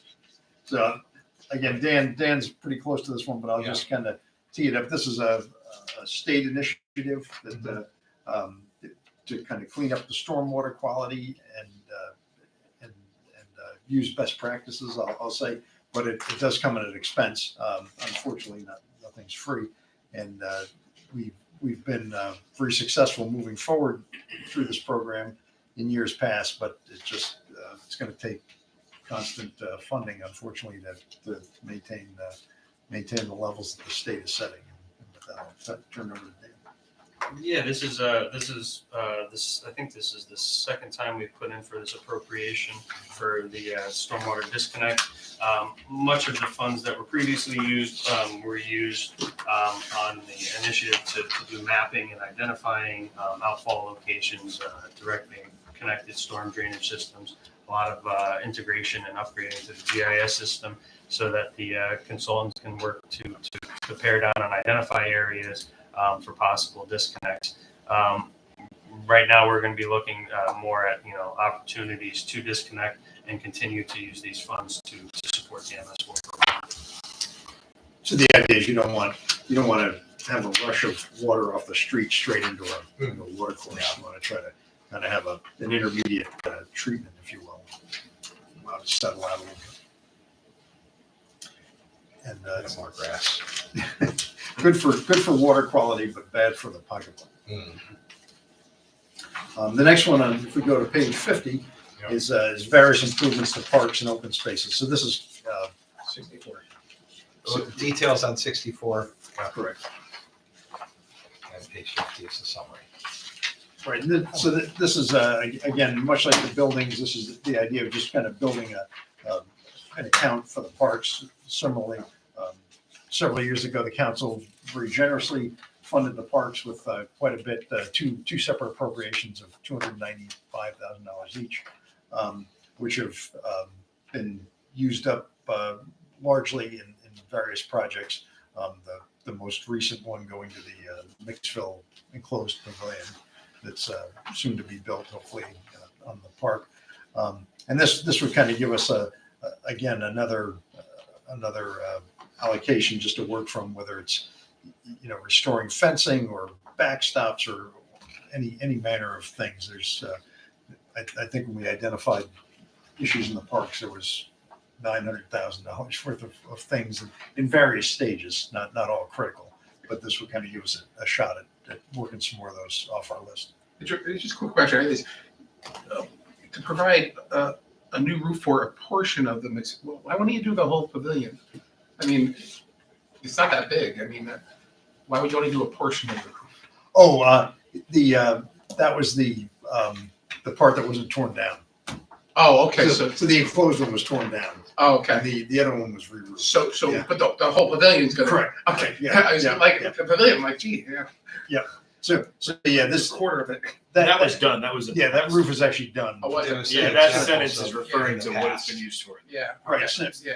But it was all done, not just. And speaking of that, now what's the status of that? Because I understood we needed some additional funds when the bids came in for the building at the back. Is this where that would come from, or were there existing appropriations? No, we identified existing appropriations. Actually, that will be in the park and rec. All that stuff.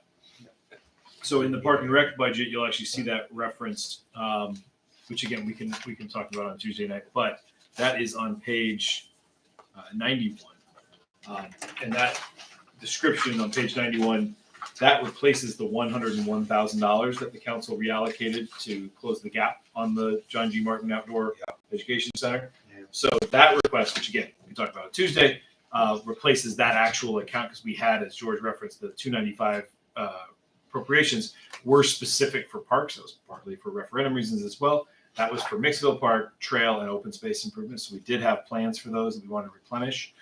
Plus, there's additional funding in here. I want to talk about a proposed ice rink, long-term ice rink solution there at Mixville Park. Maybe will be the next iteration following the temporary one, the Greg Skeena rink that we've been using for the last couple of years. So stay tuned for Tuesday. But that is the replacement there, the $101,000 that the council transferred. Yes. I had one other thing. I had talked to Sean about this, and I know he looked into it, and I don't see it discussed anywhere here, and I don't know if there's any interest on the council with this, and maybe not next year, but maybe we can put it in the budget for upcoming years. There's a discrepancy between the quality of lighting at the basketball court at the youth center and the adjacent tennis courts. And if you go there in the evening and you watch people playing tennis and you watch kids playing basketball, it's a little bit disturbing. It seems like the basketball players are just not cared about if you look at the quality of lighting.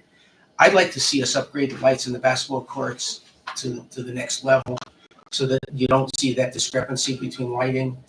If there's an interest in the council, I'd like to see maybe that put in the budget at some time. Maybe not next year, maybe not this year, but maybe next year or something. We looked at the numbers. They're a little bit, a little It bit was more a than high I number. hoped. Yeah, the But I think number he it's- had from Musco was higher, 40 or 50,000. Yeah, It was too high. and maybe those lights can be repurposed somewhere else, but it just seems you get a lot of kids playing in the basketball Yeah, courts. you They do. have no interest in the tennis And courts. the volleyball right there And too. I don't think there's lights on the volleyball. I don't. No, Doesn't but it's cast sort it, of, but you could. lets them play a little bit later if there's some light. But it coming just on. seems, and you see a lot of kids playing there. It just seems like, maybe there's not, we don't care enough about them as we do for the tennis court player. And they're right next to each other, so it's really obvious the discrepancy in the quality of the lighting. So It's a great point, and I think that if we're able to get it in maybe a more manageable number, I think that's the kind of project that could be funded by the $150,000 that we Page replenish 64 here. back that George was talking Okay. about on page That'd be 64. good. Because it's I don't And we think don't council have has to an wait. interest in it, but I'd like to, if they do, I'd like to see it be, be considered. Yeah, I'd like to get a plan, Yeah. maybe before your proposal that is a reasonable cost, because I agree. I think that, especially that one at the youth center is particularly dark. And You might not notice it as much if you didn't I've see seen the it, yeah. the tennis courts next door. But a lot of times I'll go there at night. I'll walk the dog or something because it's lit and it's a safe place to Yeah. kind of just relax. No one's using the tennis courts, but there's kids playing at the basketball courts and they're all lit and they're beautifully lit. It is and being used a lot, so there the should be basketball something courts there, with they're this used a money. lot. And during COVID, they were Yeah. used constantly. Yeah, There yeah. were always kids there playing. So How's the lighting on the other ones? The one up at the McNamara and Cheshire Park. Cheshire Park, I think they're very well. Yeah, I mean, Cheshire my Park's understanding good. those It are- looks like it's well lit. And McNamara does not. It's not lit. Yeah, Okay. residential. Yeah, that's true. McNamara isn't, Cheshire Park. Right. is. Cheshire Park- And that one's Cheshire Park good. looks Didn't we well just lit upgrade all the lighting yet? We did. We went to LED lighting and so, at the park, including At those, Cheshire not Park. just the fields. Yes. Okay. yeah, All right. the youth center must have been even worse back then, before we upgraded. That's good. Thank you. That It's just an certainly could come out of observation. Maybe we this. can look at it and see if we Yeah. can get it on I'll notice one now of the next budget time I go years. by Yeah. tonight. All right. Thank you.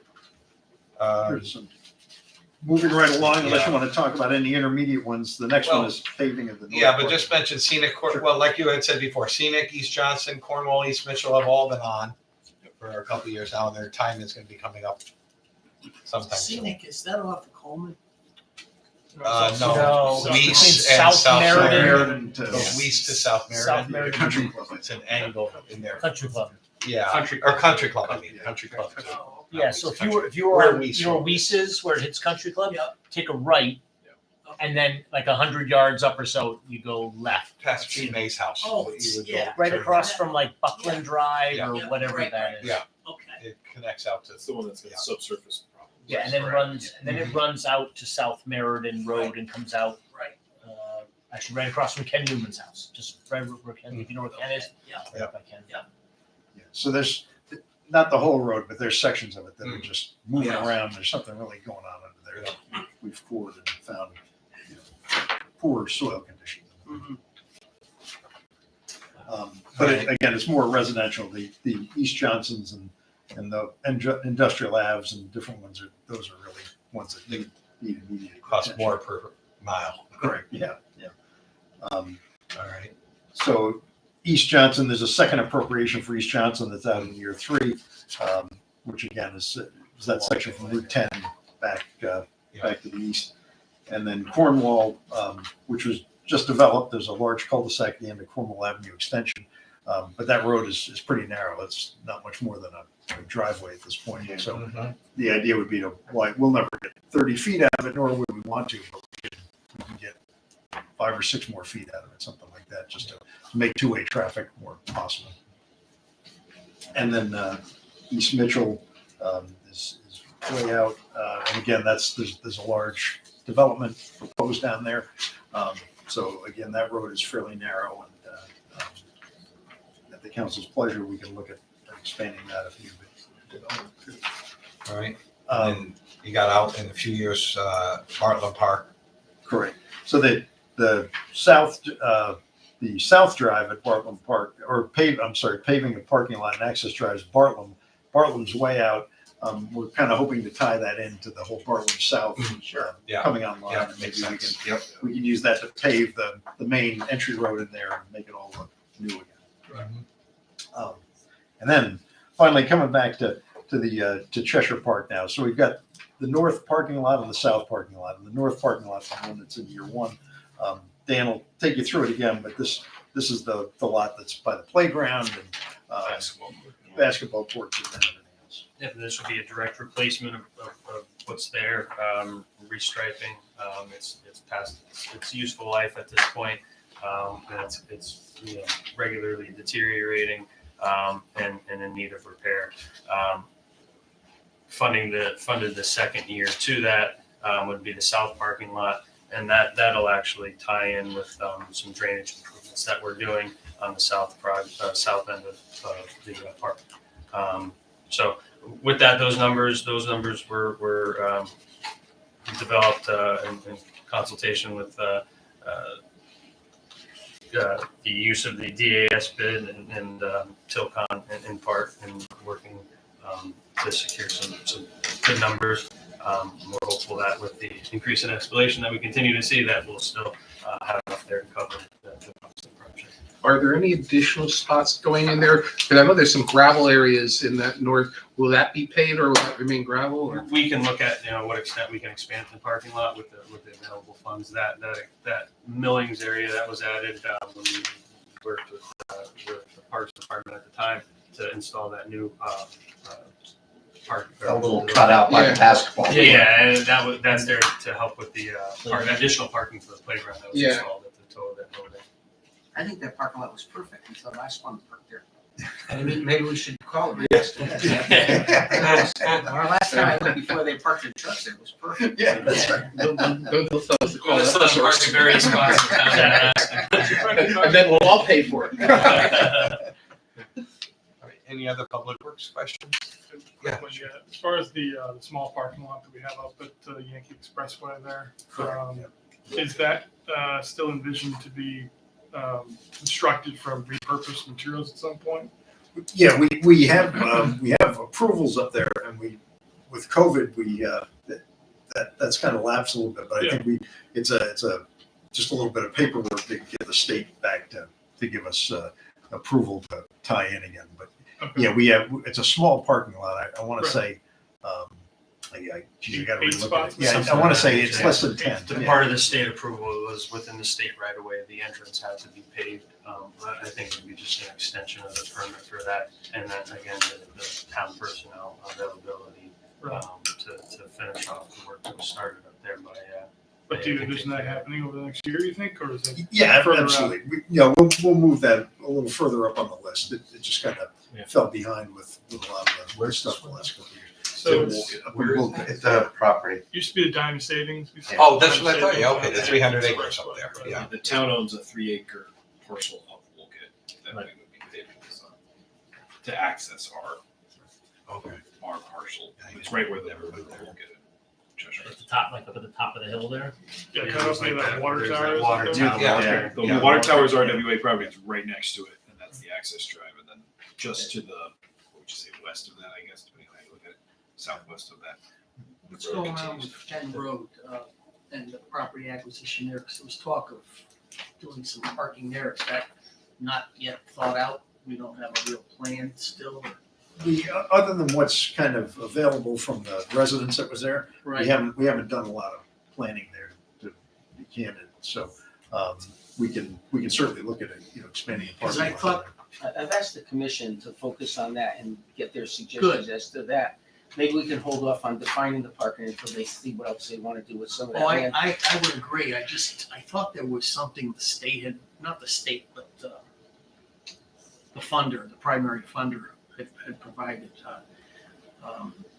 that they The wanted, grant through the grant Yeah, where all the the grant grantor, money, I right, thought we yeah, had water to bond. provide all kinds of planning for that. So, yeah, so what Land we're, what use. we're doing over there with the help of the town planners, we're trying to go back and understand all that at the commission level, Okay, including limitations on what parking could be, what other use you can have for that level land that's left there, right. and also getting access over the river Right. if as there's to a- whether or not that's feasible or not. So all those things may want to look at together once Yeah. the commission comes back to the council with their thoughts, if that's acceptable. So that could be a year two thing, but it's Could not be a here year two because we thing. don't know. Right, it could be a year two thing. It also though could be in that 150, that replacement account that we drew from for the John G. Martin. That $100,000 is going back into the Mixville and open space Oh, okay. improvements. So Okay. depending on the cost, if it was, if it could be funded, So it's not out of the realm of reason that we could see Right. something within the next year. it might. Yeah, it's just going to depend on that open space management plan and those components that they have to be cognizant of. It sounds like Okay. the Environment Commission is trying to make a proposal Okay, to that's good. advise the council of. All right. Public Works set, ready to go, page 73, the summary for sewer and water. Sure. So the final piece, most of these other budgets, you didn't see any asterisks near the project. So I'll just remind you as we go down, some of these are in year one, but there are new projects that are being added to the plan. So the Elmwood Pump Station upgrade is out in years 2 and 3 right now. And that's our largest pump station. So that's obviously a big number. The first year is a planning number, design, and then the second year of that is the construction number. How old is that pump station? Is this its first replacement? It is. I thought they'd all been done. 96. I thought we'd done it. Yeah, 96. It was upgraded in 96. So Oh, okay, that's not that far ago. right. So I want to. It was probably done in the 70s. I'm going to guess somewhere there. Yeah, okay. Yeah, 1970. because that was one of the original. Yeah, so it had been redone. It's just time flies when you're making wastewater. Yeah, correct. There's other pump stations that feed into that one, so that's kind of the linchpin of town, as they say. Interesting. The heavy duty vehicles, we put out into year 2, and that's on page 75.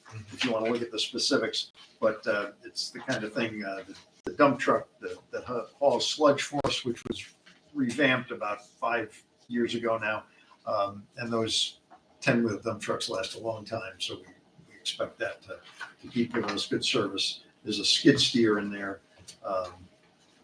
and to replace a loader and that sort of thing. So those are the two pieces that we're kind of monitoring, and we're again that can slide as we go. We're just kind of putting it as a placeholder right now. The next one is Moss Farms.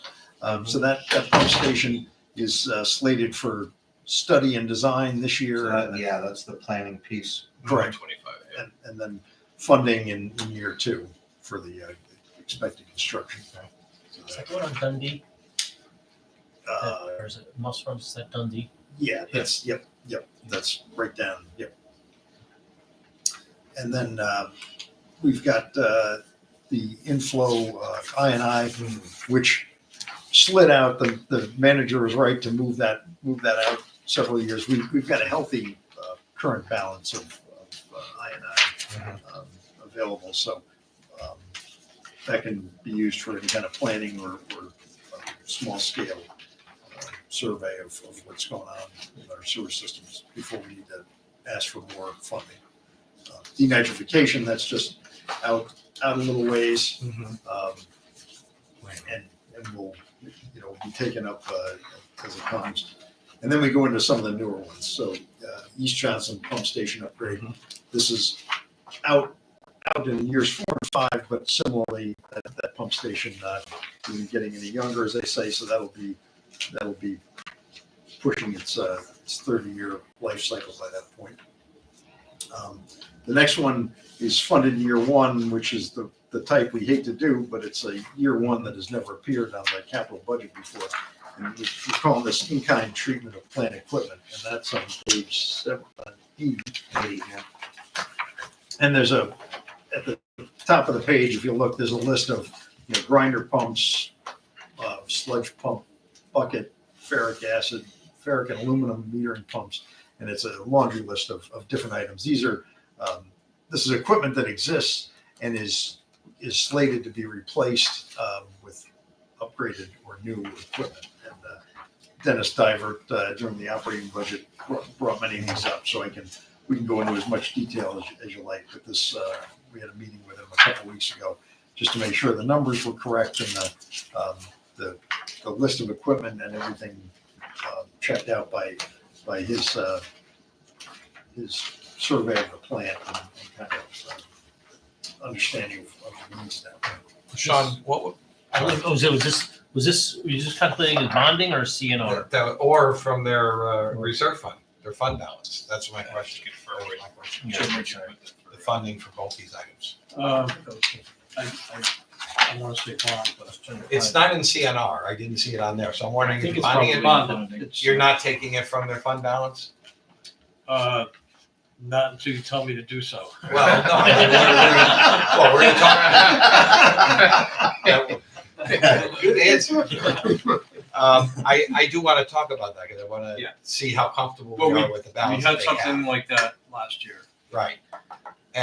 But you've had other things that they've had to expend. Right, and that's where we're looking to see where they end up the year this year to see what, and we know there won't be a surplus. We're drawing down on their fund balance a little bit. There's a number of things on their overall capital plan, if you recall, that Dennis Diver sort of identified as needed upgrades that they're funding through their operating budget or on an emergency basis this year. So I think we need to see where we are come next month, and we may be able to determine what, if any, movement we can make on that if we want to put it back into their budget, or like she said, from their fund balance, depending on where that ends up. Yeah, there've been a number of equipment purchases out of their operating budget. They've still got about $69,500 as of today. They're to the good in their operating budget. So, but of course, payroll and everything, the next couple payroll will draw that down a little bit. But let's talk more about that Tuesday if we can have a little more update. Sure. As to where they are, just to get an idea of where we might go with this.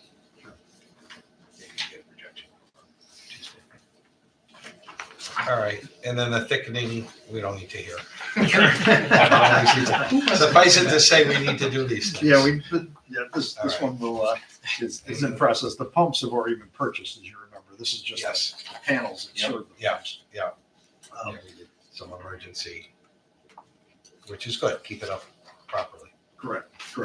The next one down is just a kind of a catch-all of various plant components. And on page 82, again, you can see a list of many of these require an engineering kind of study, if you will, or design. So that it's broken into two appropriation over 2 years, so 100,000 or so to do the engineering and the specking, and the 800,000 to do the purchasing or the installation. It's a list of pumps and controls and piping and that sort of thing. This is all in addition to all the stuff we talked about previously? No, these are items that are identified, and many of these aren't related necessarily to recent developments. These are things that are scheduled to be upgraded anyway. Because as a plant, even though it seems relatively new, there are some of these components that are easily 8 to 10 years old, and if that's their useful life, then it's time to replace them. But correct me if I'm wrong, but I think that these were identified. These were part of what was identified when we presented through the operating budget as well. And some of these weren't upgraded when the plant upgraded. They were kind of the legacy controls. And the final is the SCADA notification system. That's those of you that aren't in the wastewater business, that's the main kind of alarm system and control system of the plant. So it monitors all the pump stations and the plant itself and sends out alarms when there's things out of tolerance or things that aren't. If a pump goes down or the water in the well gets too high or something like that. So that this obviously, like any kind of electronic notification system, they need to be upgraded at some interval. And I think the big one with these are servers and that sort of thing that containing this system need to be upgraded, and the system itself, obviously. And the good news is there's other companies that do that kind of work now, so there might be the option to bid it out and get, you might not be married to one supplier in this case. And all of these other plants are run this way as well, so that if we were ever to decide to farm this out or operations of it, it keeps in line with the. They can talk to each other. Right, exactly. Absolutely. Yeah. Oh, Peter, you had a question? No. Oh, okay, sorry. John and I are just going back. Okay, no problem. I just kicked it by mistake. Oh, all right. Try to keep them away, Excusing right? myself, yeah. All right. Anything else that we? The only other department that we didn't cover, but it's a very brief one, is administration and finance. We can get it way back on page 4. Well, sorry, page 3. There's not much there, so if you want Not even Just I can cover real quick, Jim. Yeah. Feel free to jump in if I need to. Sure. But revaluation, you'll see, was already scheduled in year 2. That's that $125,000 we typically have for appeals. But the good news on that one is the bid pricing came in for reval much more favorably than we had appropriated. So we almost directly offset. it's almost exactly it's around $120,000 of savings, which means we don't need this appropriation. That 0 is not a mistake. Why is Yeah, that? perfect. What's that? Why is that? Why did the pricing come in favorably?